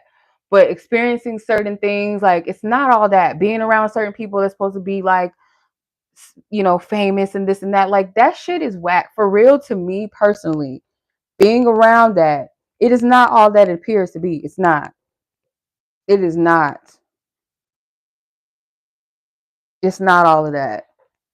You meet some of these people in person, it's just like there's nothing there to show. Some of them are just like fucking um cold, rude as fuck, mean spirited, jealous. Some of them, that energy is ugly. Like there's nothing glamorous about the industry. Like I want people to take that illusion off of themselves, that being in that world or being around people like that is like this glamorous thing. Like it's not. Like you definitely have to have a certain energy to be able to withstand that, or be anointed in a certain capacity to be able to dwell in that and keep yourself intact. Like for real. Like hats off to the people that just don't sell out, but they exist in that world and they have to kind of maneuver in it. Sometimes blend in a way, in a safe way, or what they feel is safe, because you have to. It's one or two things. Either you become a victim of your environment, you become a product of it, or you know how to cloak yourself in your energy, or you get the fuck away from it. It's one or the other. Oh, the BB, like the girls thing is like, to me, it's very subjective. I don't feel like it's a one size fit all. Like, oh, every girl, I'm a girl's choice, because I can't say that I'm a girl's in that court. Like in that sense, if you mean like just because you're a woman that I'm a girl's girl, no. Like there's some women that I don't condone what they do, and I can hold space for them, and there's some that I'm just like, no, bitch, fuck you, bitch, fuck you, in the sense that you're dangerous to the collective of people in general and women. Like you're not someone that I would side with. I don't condone, I don't support. um so I can't say I'm a girl's girl in that sense, like everybody, because we're all girls here. No. because some of them don't have the best interests of people or women in for that matter. So no. Mm-mm. That's dangerous. That's like saying, like, I don't know how to even like put that into perspective, because yeah, that would be ignorant and blind to say that you're girls for all girls or for all women, because I've been put in dangerous situations with women, not just because of men, but because of their own selfishness, their own desires. Like, they're not thinking about me. So it's like you have to be careful around those type of people. So yeah, not every woman for me is somebody that I'm going to support and like, oh, that's sis. No, not everybody's sis. Some of them are just like enemies. Not good. They gotta go. And like, especially for women that have like a gentle energy, gentle spirit about them, a kind spirit, you gotta be careful who you call friend, because oftentimes that does attract a lot of like um wicked, jealous type of women, competitive women, male centered, dominant, masculine type of women. Like, you can't be friends with them type of heifers. You cannot. You can't be friends with a person that is always in competition with you and other women. Like, if she's in competition with other women, best believe she's in competition with you too in some capacity. She's in competition with all women, most likely. Can't be friends with bitches like that. And I say bitches because that's what they are. You cannot be friends with them. You cannot. Not everybody is for the healing of the divine feminine collective, and that's one thing I have to learn about some women. They're just not on that wavelength. That's the truth of like this world. Not everybody is on the right path. Some people are on the dark side of things. They're just not in alignment with progression and evolution. They're not. They're enemies of it. They don't want that. I really believe some women like being footstools to abusive men or something. I really believe that. Like, they like that shit or something. I don't know. I have no idea. Mm-mm. Jealous people are the most dangerous people to have around you. A jealous lover, a jealous friend, a jealous coworker, a jealous neighbor, a jealous family member. Like, that's a dangerous energy to have. It's because it does manifest into other things.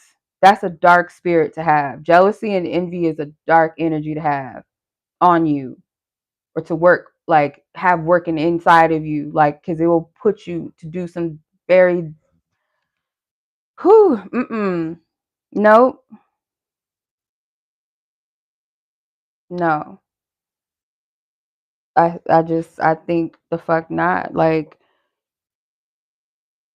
I was just talking to like one of my friends today about a mutual friend that we had that was a snake. Like, I thought, because I was shocked that what kind of betrayal she did to like the other friend that I was talking to today. I was so shocked to hear the type of betrayal, because I'm like, I could see her doing something like that to me, but to you of all people, because you were like big sis or something to her, for her to do that to you, that just tells me everything I need to know. Like, don't think that you're special. Like, if she's that way with other people, just like if she's like, as they say, if somebody's talking shit about other people to you, don't ever think that they will never talk shit or don't already talk shit about you. So if she's somebody that's already deviant and backbites other people, she'll be quick to do it to you too.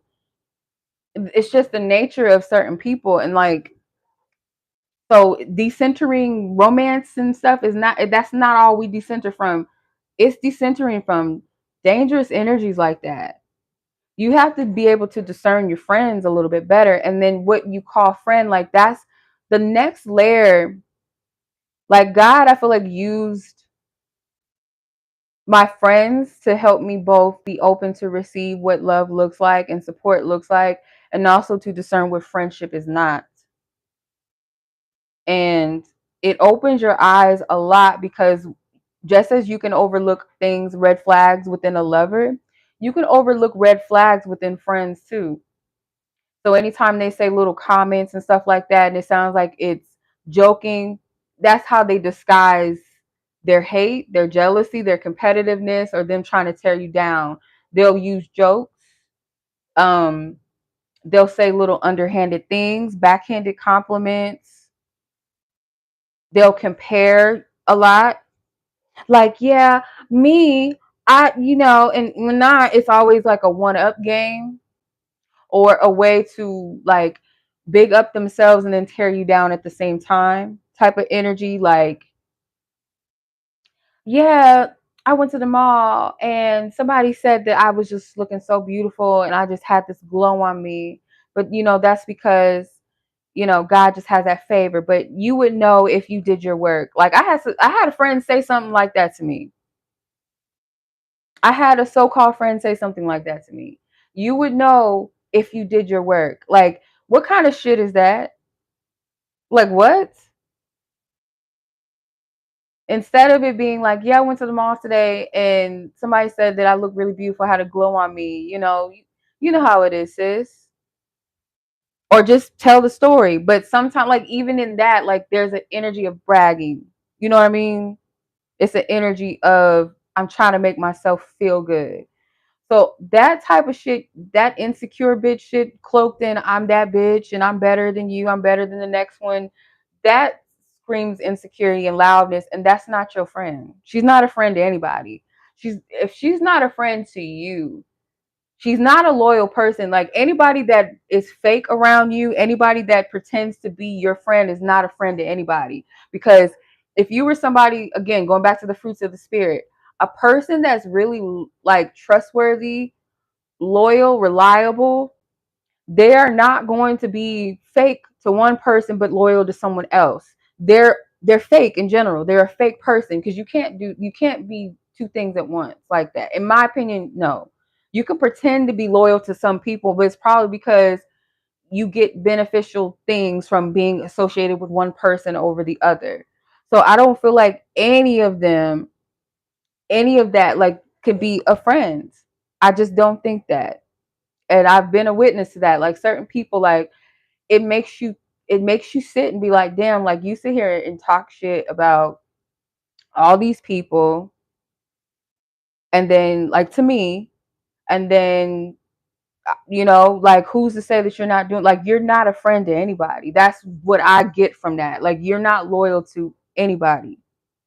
And we got to be careful with gossip, because it's something that we can all fall into. Gossip is also an easy way to cause karma in your life, block your blessings in your life. Talking or engaging in other people's shit, that's a whole nother topic too. Like, we all do it, but we got to be careful with that too. Engaging in gossip, talking about other people. It's okay to vent, about certain things, but it's a difference to vent, to have an ear, like, am I tripping? This happened to me, blah, blah, blah, versus just flat out, oh, this bitch is this, oh, fuck her, oh, this, blah, blah, blah, talking badly about someone.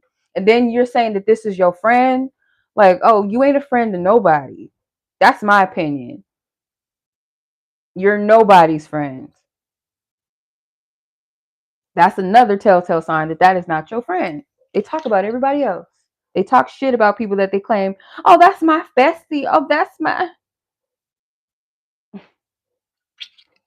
fake. That's not your friend.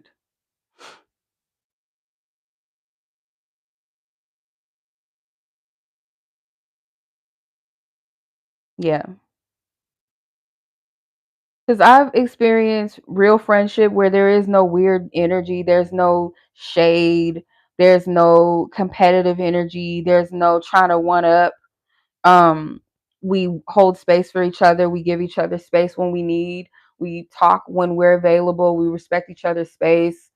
Um, we don't sit there and tear the other person down if they don't resonate with something that the other person thinks or says. Like, there's a difference between real sisterhood or friendship versus those ones that you feel like you're always in survival, where you feel like you can't be your authentic self, you can't be different. It's not about being the same, because I feel like that's what makes any type of relationship or connection beautiful, is that you can be different and still be respected and loved. That's how I feel about racism. Like, for people to think that God would create all these different cultures and races and variations of each other, or we migrated and became what we became in different cultures and looks and features, to not find beauty in that and respect, even to say, like, I don't have to try to be a part of your community or take away from it, but I can respect you. We're different. Rather than saying you're ugly, you're too dark, you're too this, your nose is too big, or you're so pale, you're too this, you're too that, you're not enough, you're ghetto, you're you're savage, you're this, you're that. It's like we humans got to find a way to tear something down that's different than us, or we can't find the beauty in something that's contrast to us. Like, that's what the facet of life is. The universe is, it's multifaceted. It's not one thing.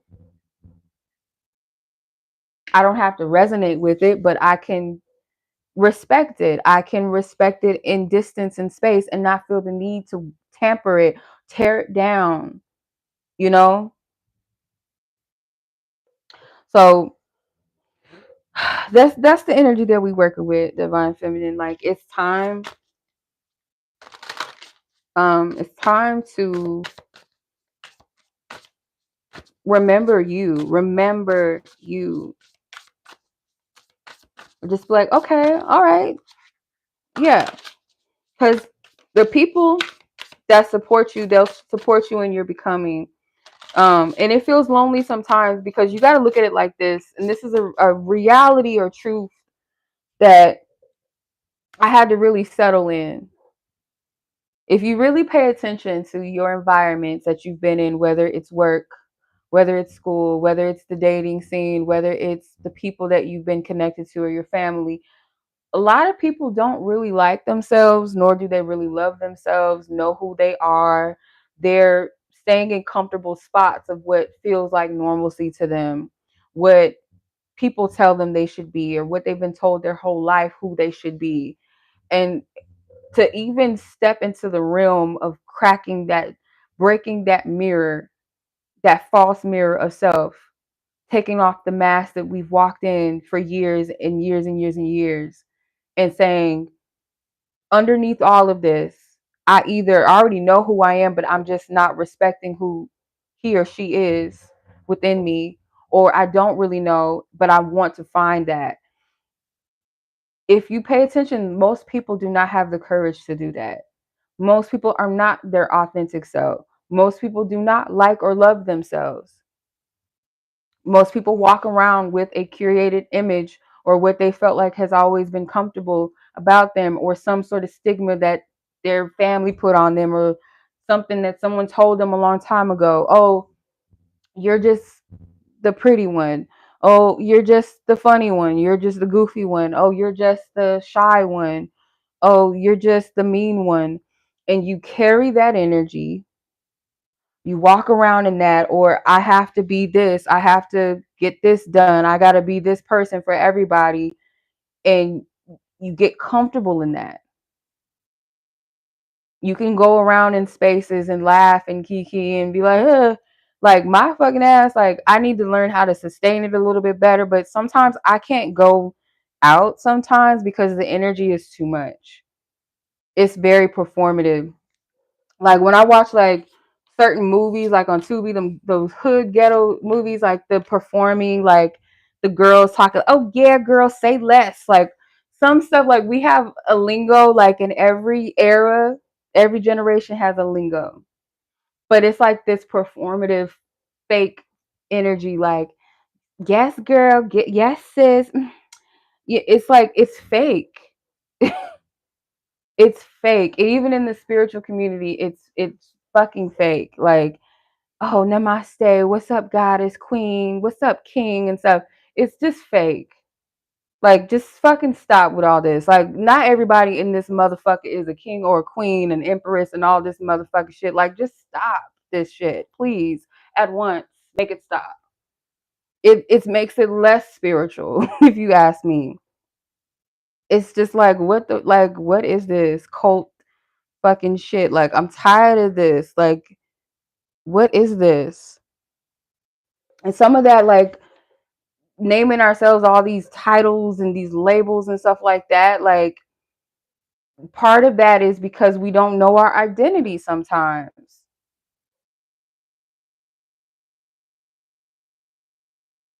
It should be like a part of who you are. Your spirituality is who you are. It's a facet of you. But if it's like this thing where it's like it's your whole makeup of who you are, like that's why I don't want to be called a tarot reader per se, or like, oh, I'm a psychic. I don't want to go around saying that. Like I'd rather say like what type of gifts I have, maybe, what I have the ability to do, this my spiritual practices, but to go around, oh, I'm a tarot reader. I'm a psychic. I'm a third generation psychic or some shit like that. I don't fucking know. Like it's just like, what is this? Like, what is this stuff? Like, some of y'all, like, simply because of y'all mindset, you're not fucking kings and queens. Like because like you fucking drink green smoothies every morning and you have an ankh on your neck, you have crystals wrapped around, like 5 fucking crystals on your neck. You read some books, like now you're this king, this queen, like that doesn't equate to that. Like who are you on the inside? Like what? Like what? You're not better than anybody. Like that's another thing about the spiritual journey as well. Like this energy of, because I know some shit or because I do this, I'm better than the average person. Like, no, you just fucking have gifts or you've read some things, you're more knowledgeable, but that doesn't make you better than people.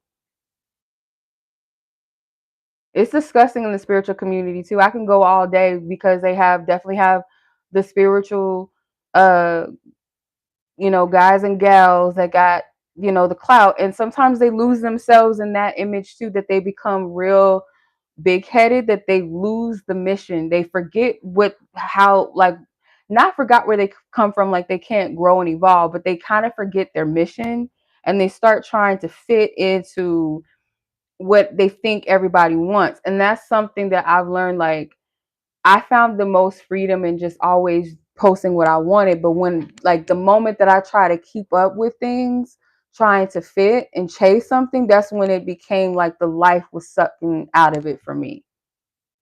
You know, like it doesn't make it fun anymore. It doesn't make it passion filled anymore. It doesn't make it feel soul led or soul filled anymore, because you're trying to like chase something. And for some, it's like trying to keep up that appearance, trying to, they got a little clout now. They have a little bit of a name for themselves. They start to lose the purpose and the mission, if that makes sense. Um, then there's that competitive energy in, even in the spiritual space, where it's like, I'm more powerful than you, or I know more than you, and I have more followers than you. Like that type of stuff that's all ego. Isn't that what you claim that you've awakened from? You went through all these fancy titles, shadow work, the dark night of the soul. I done been awakened, my chakras aligned, my kundalini on fire. But you still acting like a fucking bird brain person. What's happening? Did you really evolve? Did you really awaken? Or you just putting on a spiritual costume?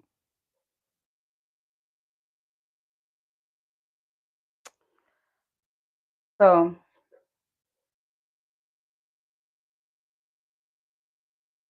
let's see what the ocean cards is talking about, because child. Okay, you have Oshun of Deception. It says dishonesty, masking self-delusion. Oshun, third eye, with intuition, insight, and vision. Oshun, the warrior, personal power, assertiveness, leadership. Oshun, desire, passion, longing, and drive. So, like, yeah, taking off the masks.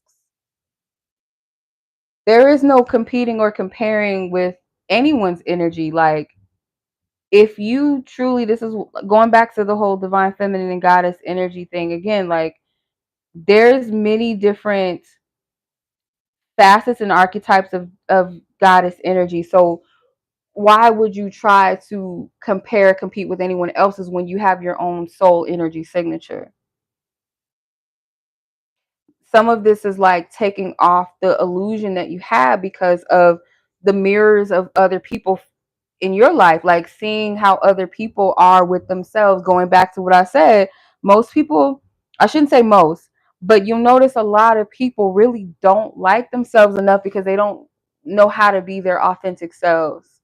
They don't know how to exist in that because it makes them feel exposed. It makes them feel like everything that they're not. They have to fit in. They have to talk a certain way. They have to dress a certain way. They have to do what other people do just to get along or just to survive sometimes.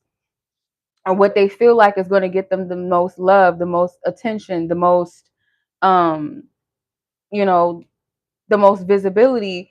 When in actuality, you're not, yourself is actually the one that's suffering the most because the ego is getting the praise and the soul is like, well, what about me, bitch?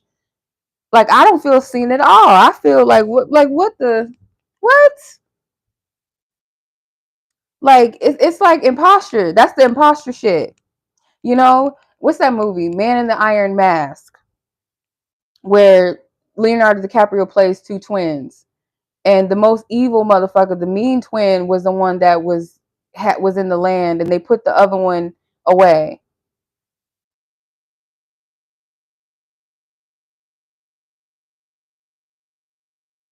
Like they put him underground or something like that, hid him away. He didn't know how to talk. He didn't know how to do nothing because they just left him abandoned for years.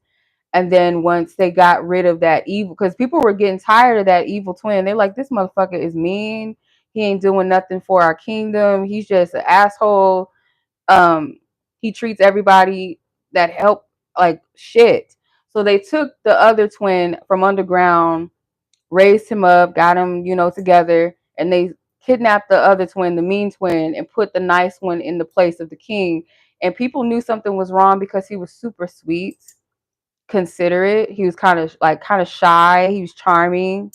And in the end, I can't remember what they did with the other twin. I think they ended up keeping him underground or something, or I don't remember. Maybe they killed him. I don't remember. But in the end, the nice twin ended up changing things for the kingdom. He ended up fixing and correcting things. He became a great king. So that's like your ego versus your soul. Like when you project and pretend to be something you're not, the other soul just it suffers. And when you take off that iron mask and you see yourself, you see your authentic self, you might have to pour more love into it and show yourself the way to walk in that and get rid of the false sense of self, the ego self. And you'll be great walking in that true self. I love that movie. That was my movie. That I used to watch that when I was little. I didn't really understand it, but I was just watching it because I had a crush on Leonardo DiCaprio back in the day. So that's the only reason why I used to watch that shit. But other than that, no, that's a good movie. It's a very good movie. You introduce your friend to crystals and journaling chakras, and she's not your friend no more because she felt that you were low vibrational because you needed space from your friendship. She was getting controlling. Yeah, sometimes like if you get too spiritual and stuff, you become a little delulu, right? Like, yeah. Like, yeah, when you do too much, you get too attached to stuff. Like, it's nothing wrong. Like, again, like I love crystals. I love journaling. I love chakras. Like we all like something spiritual, but like if it's something where you become just something else because of it, it's like you were never really doing it for the right reasons. You were coming into it because it was trendy or because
Yeah, this thing is probably dying. Hold on.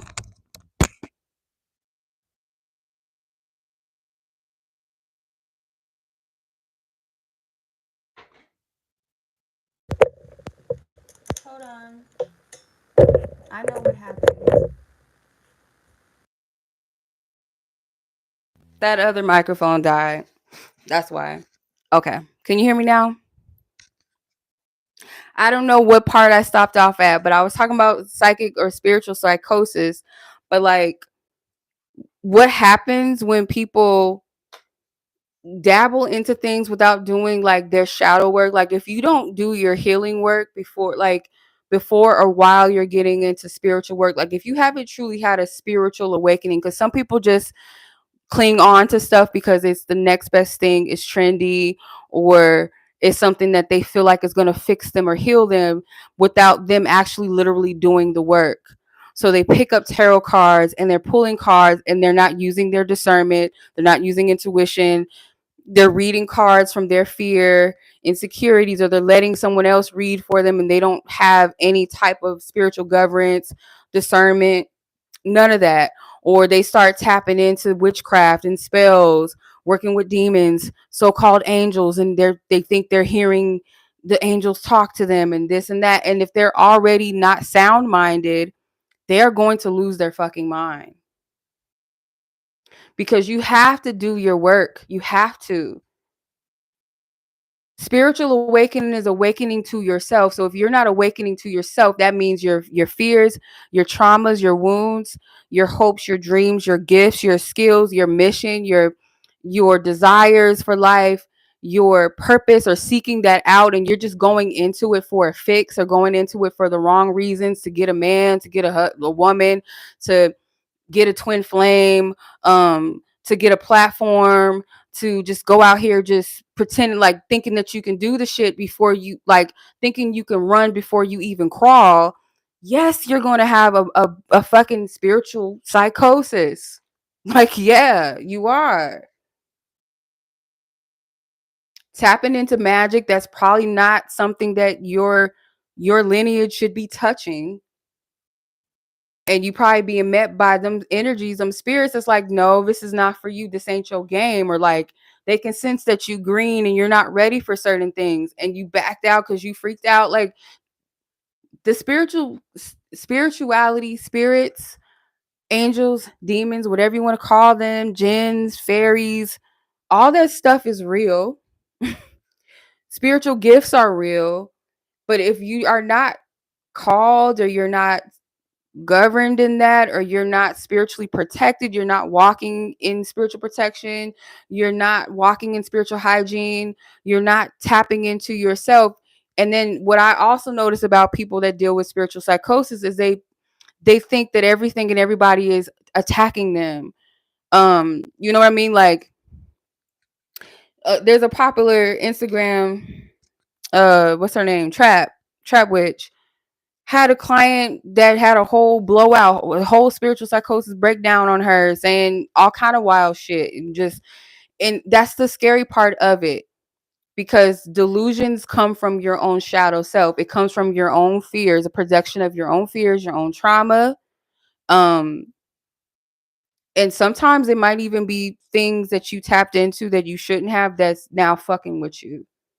And that's why sometimes people have sense enough, I guess, to go to Jesus, because at least they'll go to somebody that's going to help them spiritually cleanse, at least, right?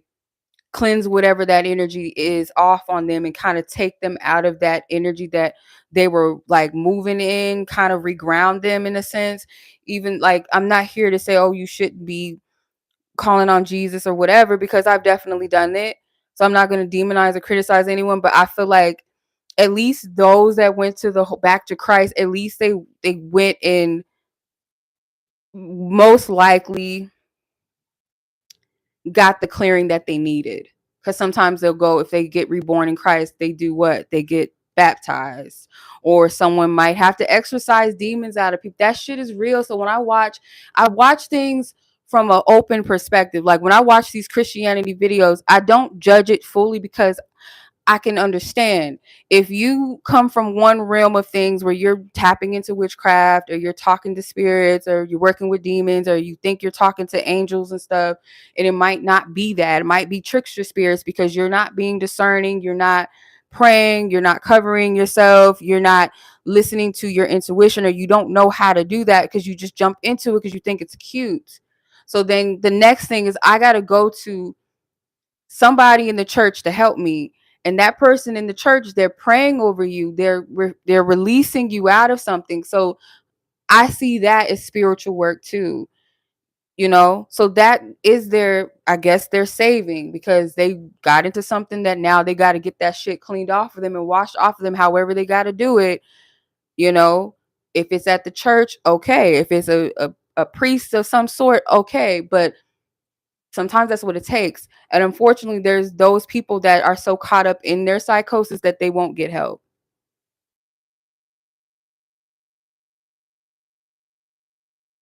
They don't think that they need help. And that's why I said in the beginning, I didn't know why I said it, but when I said earlier in this video or this live, people that think that they're above healing are dangerous people. They're ignorant, because no one's ever above improving and bettering themselves on the inside, or learning from things, or correcting themselves. You're delusional if you think that you're never going to walk in this life with correcting yourself, or being corrected by someone, taking accountability for yourself, working through things, healing, releasing, challenging yourself, growing. Like, if you think that you're above that and there's everybody else is the problem, you are the most likely to be that person that gets caught up in these spiritual psychoses, because it's easy to blame people are talking to me through the TV, and the president is putting a hit out on me, and all this other dumb shit. Like, you know, that is, you're not all the way there anymore at that point. And like I said, the only thing probably that's going to help snap motherfuckers out of it is getting some type of spiritual cleanse or something, whether you got to go to a church, like I said, or a priest to snap, like, clap, clap your ass come back.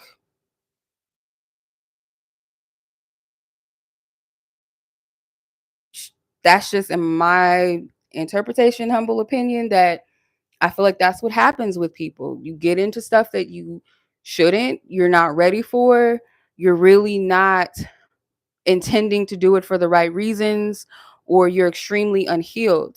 Same thing with the whole twin flame stuff. Y'all know I talk about this all the time, but the twin flame obsession type of thing, where people come into it already unhealthy, unhealed in love. And if there's someone that is not going into it for spiritual growth purposes, they walk into things from a place of externalization.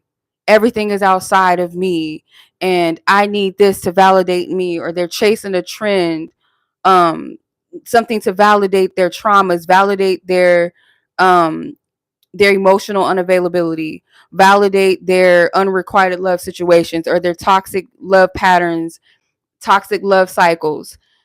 As long as you're moving in that, as long as you're moving in that energy, you're going to be stuck in these karmic loops.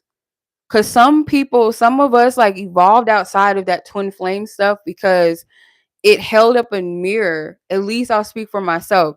It holds up a mirror to you, to show you where your traumas lie, to show you where your toxic love patterns lie, to show you your kind of what you want, what you desire, or why you want it, or to take, because it's never about the other person. The other person, like they say, the thing that I can get with when they say the twin flame thing, as far as a mirror perspective, where a person is a mirror, because every person that we interact with in this life is a mirror to something, whether they're mirroring back to us that we need to love ourselves more, whether they're mirroring back to us our emotional unavailability, whether they're mirroring back to us where we need healthier boundaries, or where we need to take accountability in some format, whatever.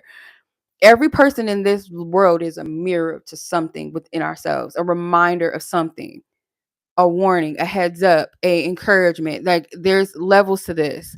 So if you project out of yourself that it's all about this person, it's all about us being together, and people be talking about we have a soul mission. Y'all ain't thinking about no motherfucking soul missions. Y'all thinking about the mission to fuck, the mission to be in a romantic union with somebody. Y'all ain't thinking about that. Y'all ain't thinking about no missions.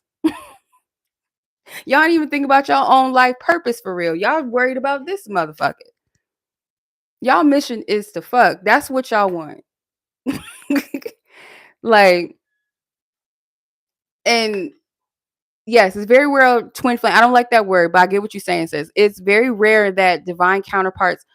I feel like twin flame, there is an energy to that. I do believe that. I do believe that. But the thing is with all of that, like just too much saturated of something and keep adding to it, taking away this and that to it, like that's where the confusion comes in. That's what I don't like about that whole genre of whatever the fuck that is.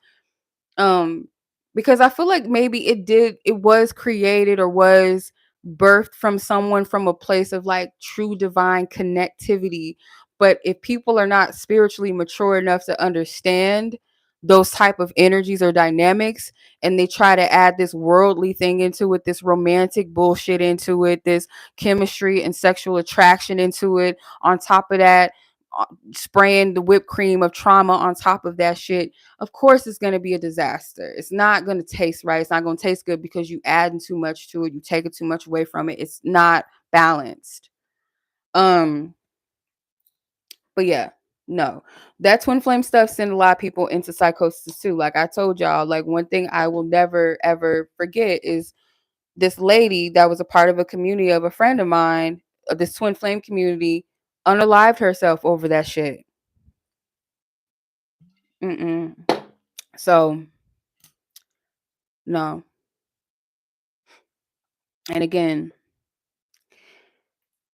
you really got to love yourself. You really got to love yourself. And loving yourself is not based off of how pretty you are, how handsome you are, how much money you got, how many people you know, how many people follow you, how much whatever the fuck you got going on. It's hardly ever about that. Loving yourself, in my opinion, is also the times where you struggle to actually love yourself, that you can be real with yourself, that you can acknowledge the fact that you're not always together, or that you're working through things, or that you're still a work in progress, or that you love yourself by showing up for yourself every day even when it's hard, or doing things that you love and care about, or being braver in your journey or your walk as a person, as a human being, taking pride in being a good person, how you treat people, um, the way that you view life, see the beauty in life and things like that is loving yourself. That's loving yourself. Loving yourself is not until I get this this or that on the outside, or until I feel like I look good, or until I've accomplished this and that. Your loving yourself is not a goalpost. Loving yourself is just like, I love myself even in the parts that are uncomfortable, having compassion for myself when it's hard, the times that maybe nobody claps for me and I do, or when I have a depressive moment and I could comfort myself in a way of pulling myself out of it, finding happiness, or choosing not to like destroy myself, or the times I destroyed myself, I decided to find healing in that. That's loving yourself. I don't feel good today. I feel like I look ugly, but instead I'm going to say, no, you know what? You are beautiful. Let's do something. Let's do something for ourselves today. Let's like, you know, loving yourself is when you tired, you fucking take a nap. It's not that deep, but it's deep.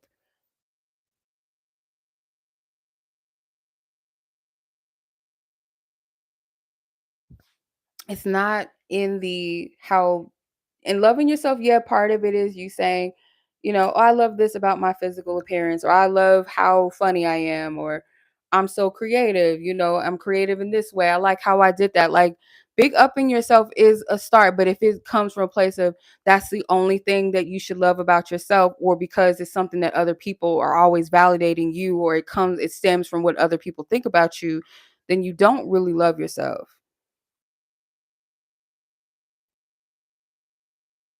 It's not all about buying yourself nice shit and going to the spas. That's part of it. That could be an aspect of it.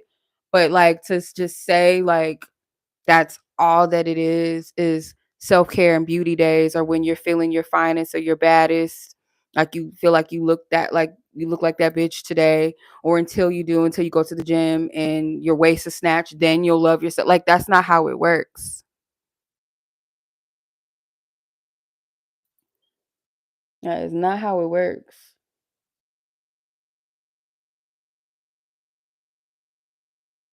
Sometimes loving yourself is very subtle. It comes in very subtle ways. Very, very subtle ways. And it is definitely a revolution because it's not easy. It's not always easy sometimes, because you have to hold space and compassion for the parts of yourself that you might still be struggling to like or love, or that was you were taught that's unlovable. The parts that you struggle with the most is like, I don't know what her name is now. Like she changed it. I don't know how to like say it all the way, but this girl online, she talks about like living in your erotic, and living in your erotic um basically is like you being completely okay with being engulfed or just fully embracing of the parts of yourself that have been demonized and criticized, or like your shadows, or your like not owning them in the sense of like people said that I was ugly, so I'm gonna call myself ugly, or people say that I'm fat, so I'm gonna call myself fat, or people say that um oh you're just whatever, so I'm just gonna own that, or people say that you're a freak, you nasty, so I'm gonna just be more of a hoe or something. Like it's not to say like that's what you gotta tap into, but it's like I'm going to reclaim the parts of myself that like find it in power. So I'll use one for myself that makes sense. So like for me, rejection. Rejection is one of them. So like growing up feeling rejected, and I always feel like a outcast. Even as an adult, having to navigate sometimes in certain spaces where I didn't fit in, or didn't really, it wasn't because I didn't fit in a negative sense, like I didn't belong. It just wasn't the space for me, right? That's not where my tribe or energy lies, where I would probably thrive. That's not my space. So it's not so much like you're not good enough, it's just not your space. So like if I took that shadow to utilize it in a way that empowers me, it would probably be like, okay, so now it's about finding a space where your voice is heard, where you're supported, where you're loved for you, or maybe helping other people that are also in the same space or have been there, where feel like they're always rejected or outcasted or don't belong or don't fit in certain spaces, rather than trying to figure out a way to fit into certain spaces. Try finding a space where you actually fit, where you don't have to shape shift or conform to fit in it, you just naturally do. I mean, it could be deeper than that, but like if people say that because you stutter you're stupid or you're ignorant, you speak anyway and stutter, and probably inspire somebody else that has a stuttering speech, and help them with that, help them to embrace that, help them to be comfortable with that. So living in your erotic is owning your shadow. Just like I love this. Like what was it? The 8 Mile with Eminem. How in that last battle, he already knew what they was gonna come at him. That's genius. Like for real. Like taking what someone says about you all the things that they're like, oh, you live with your mama, oh, you live in a trailer park, did it like common sense shit, things like, oh, I'm trying to lessen you because that's your shadow. That might be something that you're ashamed of. For you to flip and say, yeah, I do live in a trailer park with my mom, blah, blah, blah, blah, blah, and go in, that's that, that energy, but in a light way, not taking on the things and saying, oh, because y'all said this about me, that yeah, I am that. But it's like, I'm going to take this and say, yeah, I might have, I don't know, let's say I have a gap tooth, I have vertigo, or whatever the case may be. But I'm speaking to, like, I love that. Like, as far as the models or the people, the public figures that have these things that most people would say, oh, that's weird, that's ugly, they got a gap, or they have freckles. Now everybody wants freckles. Now everybody wants gaps in their teeth and stuff like that. To own that shit, be the exception to the rule, or be something that gives other people permission to be themselves. Like, as long as you're cowering down to trying to conform and fit, you're still going to feel like something's missing. When you chip away at yourself, your soul feels that. The ego might feel more seen and more comfortable and safe, but the soul feels that when you chip away at yourself.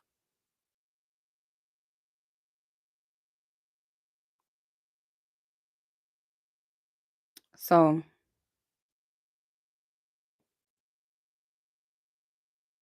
you know, you being single and not being in a relationship is not always something that you're doing wrong. It's not something that spirit is like you're being blocked or there's some curse on you. Sometimes there are things that are just unnatural that might be blocking people, but most oftentimes it's us, or we just don't understand the season that we're in and why we're there. We don't even ask why. Like, spirit, what's up? Why am I in this position? And sometimes it's really like for your protection. You don't need to be distracted by a relationship, or a spirit got other, like, there's other things that you should be doing. So you're not going to speed the process up by trying to date some dusty, or doing something that you think is going to get somebody's attention. Like, if it's not time, it's just not time. And if you do get with a dusty, it's not going to last. It might last a little longer because you're chasing it and you're making the shit happen rather than it happening for you, or the person putting in effort. And that's another telltale sign that something's not for you, because it runs from you and you constantly have to chase it and make it happen, make it work, orchestrate it. It's not how things work.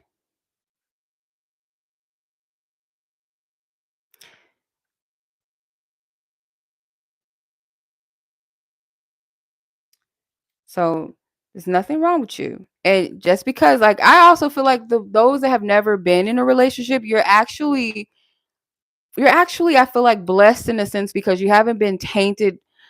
Should even say tainted, like the ones that, like those of us that have been in relationships, but those of you that have never been in relationships at all, that's a blessing, because that means, again, like, you haven't been touched by things that probably would take time to work through. Like, any of us that have dealt with relationships and go through breakups or been through toxic relationships, unhealthy dynamics, the unraveling and the healing that requires. So for those of you that have never had that, look at that as a certain type of blessing. You know what I mean?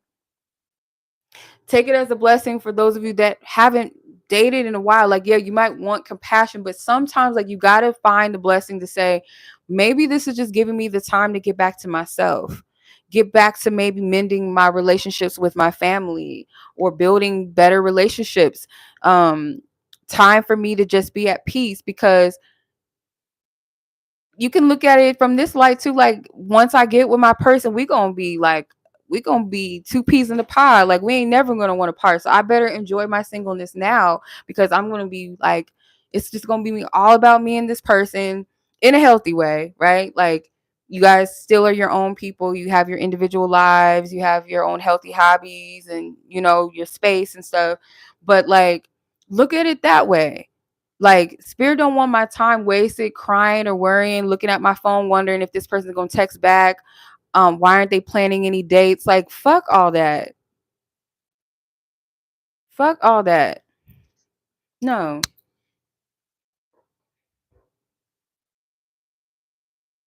You want what wants you, and what wants you does exist. And another thing, another perspective too, is like the eyes of many men doesn't mean anything if you only want one person's eyes on you. Why does it matter if this one or that one ain't, you know what I mean? You only want that one. Because I know the world teaches us like the more attention, the better, but all eyes are not good. All eyes on you ain't always like, that's not always good. Like every gaze, like I was saying earlier, like the women that think if I put my booty, prop my booty up a little bit, I'll get some likes. Those men are thinking about sex. They're not thinking like, oh, that's my wife. I want to cherish her. I want to love her. I want to support her. They just think it, how can I smash? And if I do marry her, it's because of how she looks. And I just want that. I want that in my possession. I want to put a baby in her, not because I want to be a father to their children and I want to have a healthy family or I want to love that child and this woman. No, I just want to nut off and I probably want to trap her. Like you gotta think about shit like that. Like it's really common sense. It's not that deep. It might be deep to an extent, but it's not that deep. Like it's common sense. They're not thinking about marriage. Why you want that in your heart. You want somebody to love you. And some of them I just want these ninjas to trick off on me. So that's why I'm doing it. Right? Like that type of energy. But like for those that really deep down want that, and that's why you can lie to yourself and say that you this bad bitch and you don't get hurt. But that's why you're bothered when men don't follow through with things, because you do want love. You do want that. That's why it bothers you when they don't follow through with a text or a date, or they fall off the face of the earth after they slept with you, or they made all these promises, because you wanted love. You want that. So it's not just another guy or just another dude. Like it might not be him, but your heart wants that. So as long as you're sitting there playing with your heart with people that are not the one, it's going to hurt because you're chipping away at yourself when you do that. Some of these men ain't even worth smelling the kitty cat, like not even worth smelling it. Okay. Like entertaining, answering a text, answering a DM. Some of these men ain't even worth that. You ain't talking about nothing. You ain't about nothing on the inside. You might look good. You might got money. Some of these people, like, some of these girls used to blue check ninjas coming up in their DMs and stuff, like they don't want nothing. They're just there to waste your time. They're only thinking about sex. You just a box to them. They don't care about you like that. If you're vulnerable, if you're looking for love and they know that that's what you want deep down inside, you could say all day, oh, I don't sweat, dude. Oh, I don't. But that's what you want, and you're entertaining a dude that you know is not going to give that to you, and then he's going to fuck with your head. Because let me tell you, ladies, let's scoot up for this. Let me scoot up for this. These men know they can read, because most women want love. Like, what woman doesn't want love? Most women want love. Most women want marriage. They want they want the man that loves them, is in love with them, thinks that they're the most wonderful woman in the world. Women want that. Okay. Whether they want it from a man or a woman, they want love. They want someone that loves them.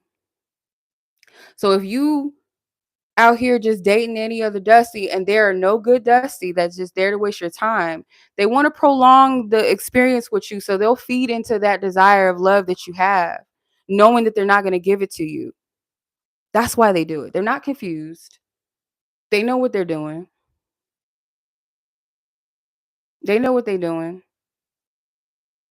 Men can sniff desperation, whether they know that they're able to or not. They know because they already got a game plan. They already got a game plan. And most women want love. No matter what they fucking tell themselves, they want love.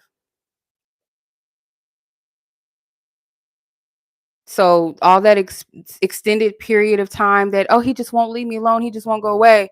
As long as you open up your legs to them, as long as you give them access, they're going to feed into that. Because if he really wanted you from the jump, like if he really not wanted you in a sense of just sexually, if he really wanted to get to know you as a person, his conversation, his energy would be different. He's not going to love bomb you. He's not going to be jumping all on you immediately. Some know how to play the game for a little while, to get you to feel safe. But you can tell, you can always sense it. You can always tell a man, like, people can't lie for long. They can't. You can smell, like, people are not hard to read. Really, if you think about it, like, even the most sneakiest of people, your intuition will always sense something is fucking off, and spirit will show you. There will always be signs of a bullshit. If it is bullshit, there's always going to be signs of it. Always. The reason why we bypass that, or we allow and let people bypass our boundaries and our intuition, is because of desperation, because you want to believe it, you want it, you want love, you want the idea of that. So that's why I encourage women to not date when you're still in that space of wanting love, that you're willing to compromise yourself for it, where you make the exception. Soon as you make the exception for somebody that you shouldn't, that haven't even shown you nothing real, like, I'm not talking about him taking you out on expensive dates, taking him around his homeboys and stuff like that. That's nothing. Taking you to expensive trips, that's not really much either, especially if he got it like that. That's not doing anything. A person that's not really truly invested, you'll know that shit. You'll sense it. You'll sense it. Perversion and sexual driven people, everything feels, you can sense that. You know that they're not that interested in you. They're not interested in who you are as a person. Like, pay attention to the conversation. Like, I'm not talking about some normal guy and girl, or guy and guy, girl and girl, like chemistry, flirting, that type of, like, there's no true building of a connection. It's just like basic shit. Y'all talking about things, and y'all probably on the same page when y'all talk about, oh yeah, I like that too. Oh yeah, that's my song too. And oh yeah, and y'all talk about little things here and there, and then y'all fucking, and then that's where the boundaries are crossed, and that's where you get entangled mentally, emotionally, and spiritually. Once you have sex, then all common sense goes out the window. Now you're not paying attention to the red flags, or if you do see them, you're ignoring them because you've yoked yourself to somebody. You let that person in your temple, your body, and you're carrying a piece of their essence and energy. Now it's that attachment is there.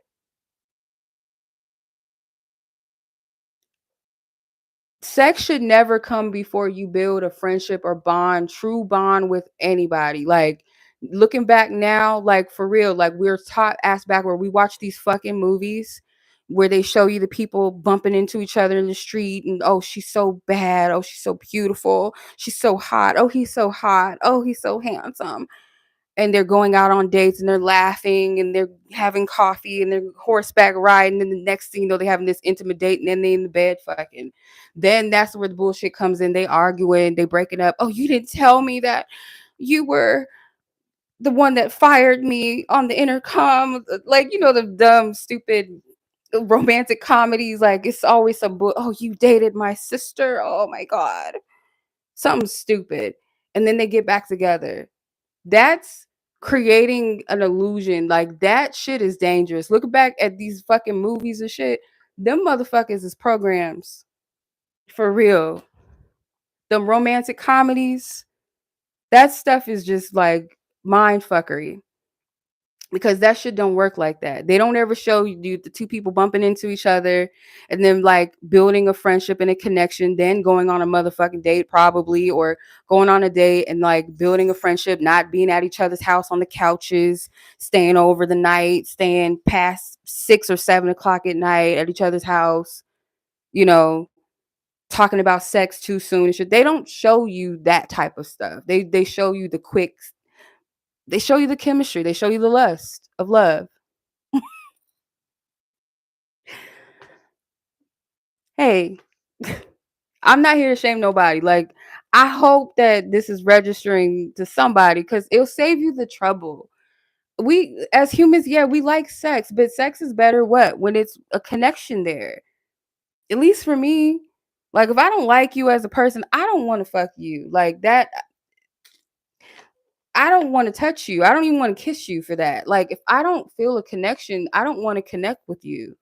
I can't force it. And just because you look good, that's another layer of it. Like, just because you look good, that don't mean shit.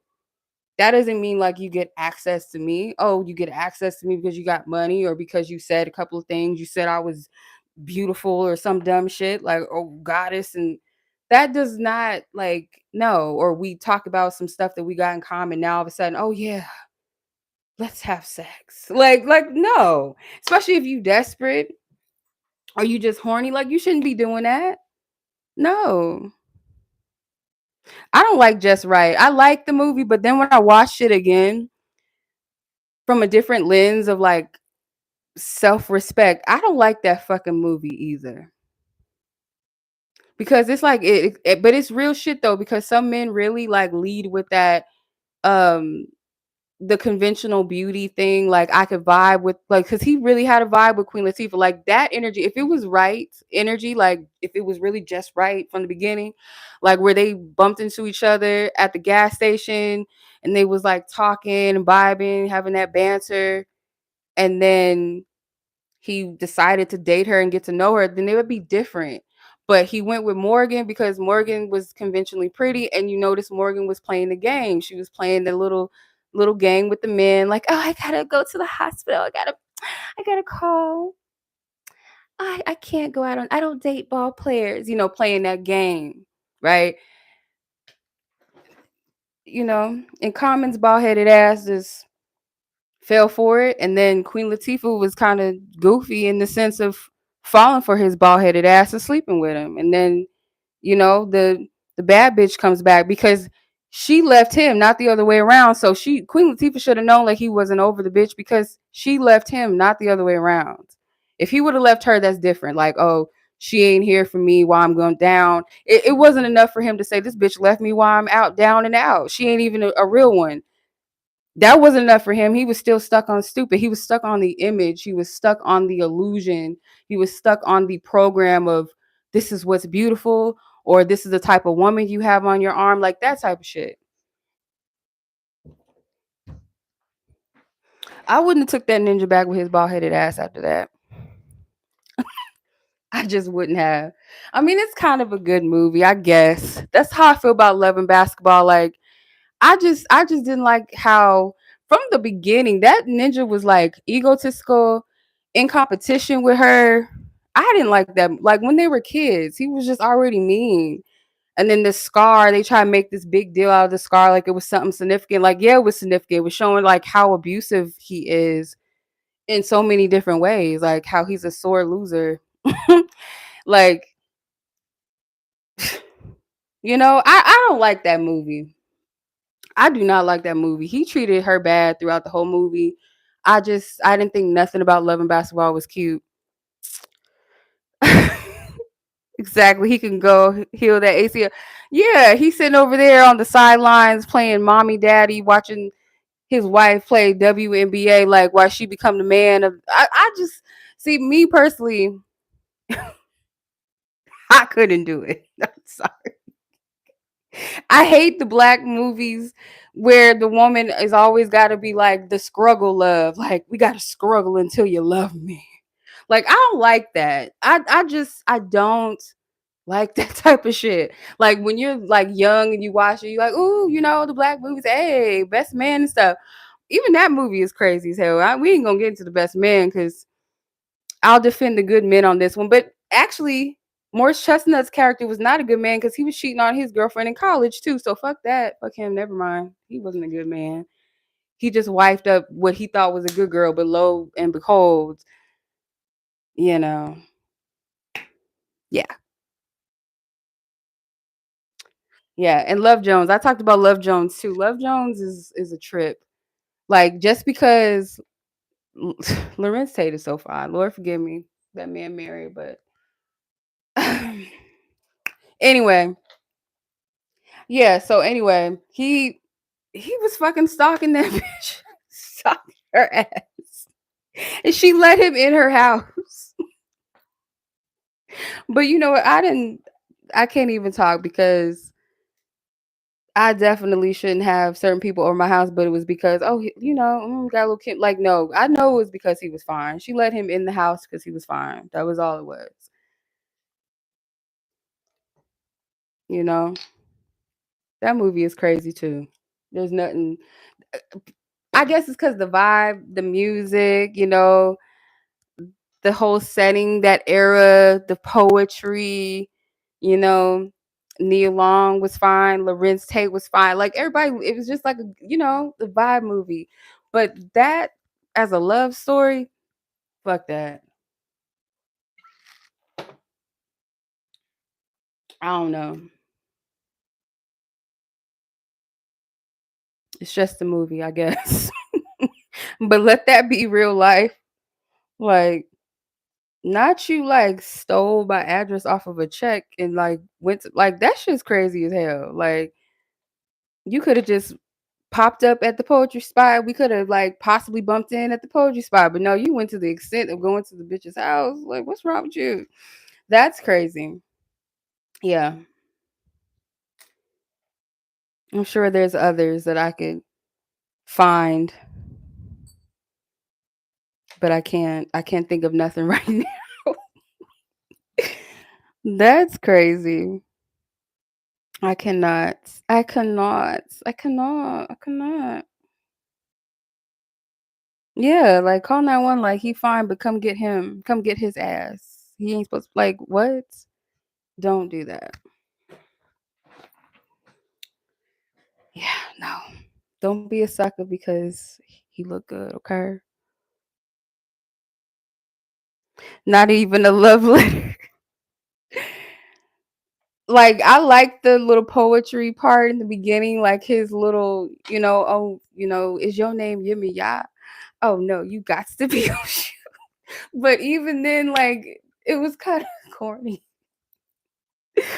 Oh God, I think it's the poetry thing. It's like the whole romantic energy behind writing something about love or the person that you're fixated on, and like how they just came together and then they ripped apart and then they came back. Like that's what they do. That's the formula for love movies, if y'all notice. Like it's the bumping into that seems so saucy, like, oh, so magical, so serendipitous, ooh, special. And then the middle of the movie, like they just all up in it real fast, real soon. Then something happens, somebody doing something foul to each other. Then they like, oh, I can't live. Oh, what's going on? I miss so and so. Oh my God. I miss him. Or I'm living my life. I ain't think about him. And the next thing you know, he pop up. Hey, baby, I've been thinking about you. I couldn't get you off my mind all this time. And then, the girls like to play hard to get. What do you want from me? What do you want? I gotta go. Another one, Deliver Us from Eva. That's another one. That's a crazy motherfucking movie right there. I like that movie though. Yeah. That movie's crazy too. Because it has the same formula as well. It's the same fucking it's the same formula. Every love movie. Don't get me started on Twilight. That movie is toxic as hell. I know y'all like that movie. My mom was stuck watching all them Twilights, New Moons and shit. She was all caught up in that, and I kind of sat through some of it, trying to stomach it as best as I could. But I'm like, this movie's fucking weird as fuck. Like, there's so many things wrong with these movies. There's so many things wrong. Yeah, Deliver Us from Eva, I think, is on Tubi. It stars Gabrielle Union and Ella Cool J, their love interest in that movie. It's like an early 2000s type of movie. But I can't. You know whose movies I do like? Her like uh romantic comedy movies I feel like she does really good in is J Lo. I do like her romantic comedies, but even then there's always some like catch to it. The one that my mom put me onto is the like I think it's called the backup plan, where she's pregnant like by artificial insemination, and she meets this guy before she knows that she's pregnant, like because the treatments, I think the treatments didn't work at first or something, but I don't know. It's a good movie. I like that movie. It's cute, but it has that same formula. It's got that same formula. Yeah, that Twilight shit is I can't get into that. I think that's like where they got the twin flame stuff from. It's got to be because that wolf dude used to be cute to me. I don't know what happened, but I don't know. Yeah, he was kind of cute. He was kind of cute. The little wolf guy. I just, but that movie is a little weird.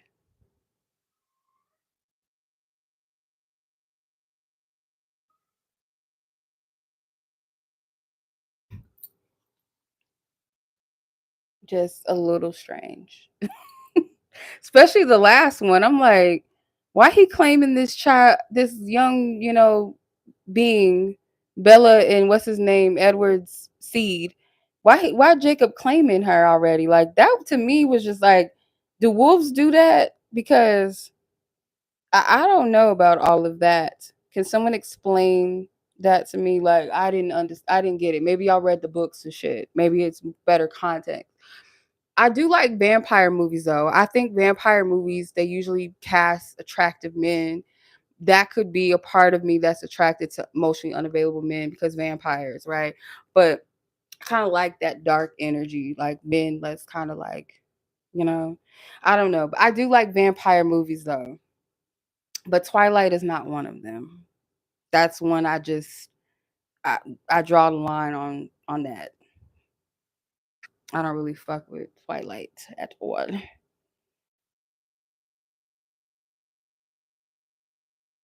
Yeah, I can remember that actor's name that played Jacob, the wolf man. Mm-mm. Yeah, I'm just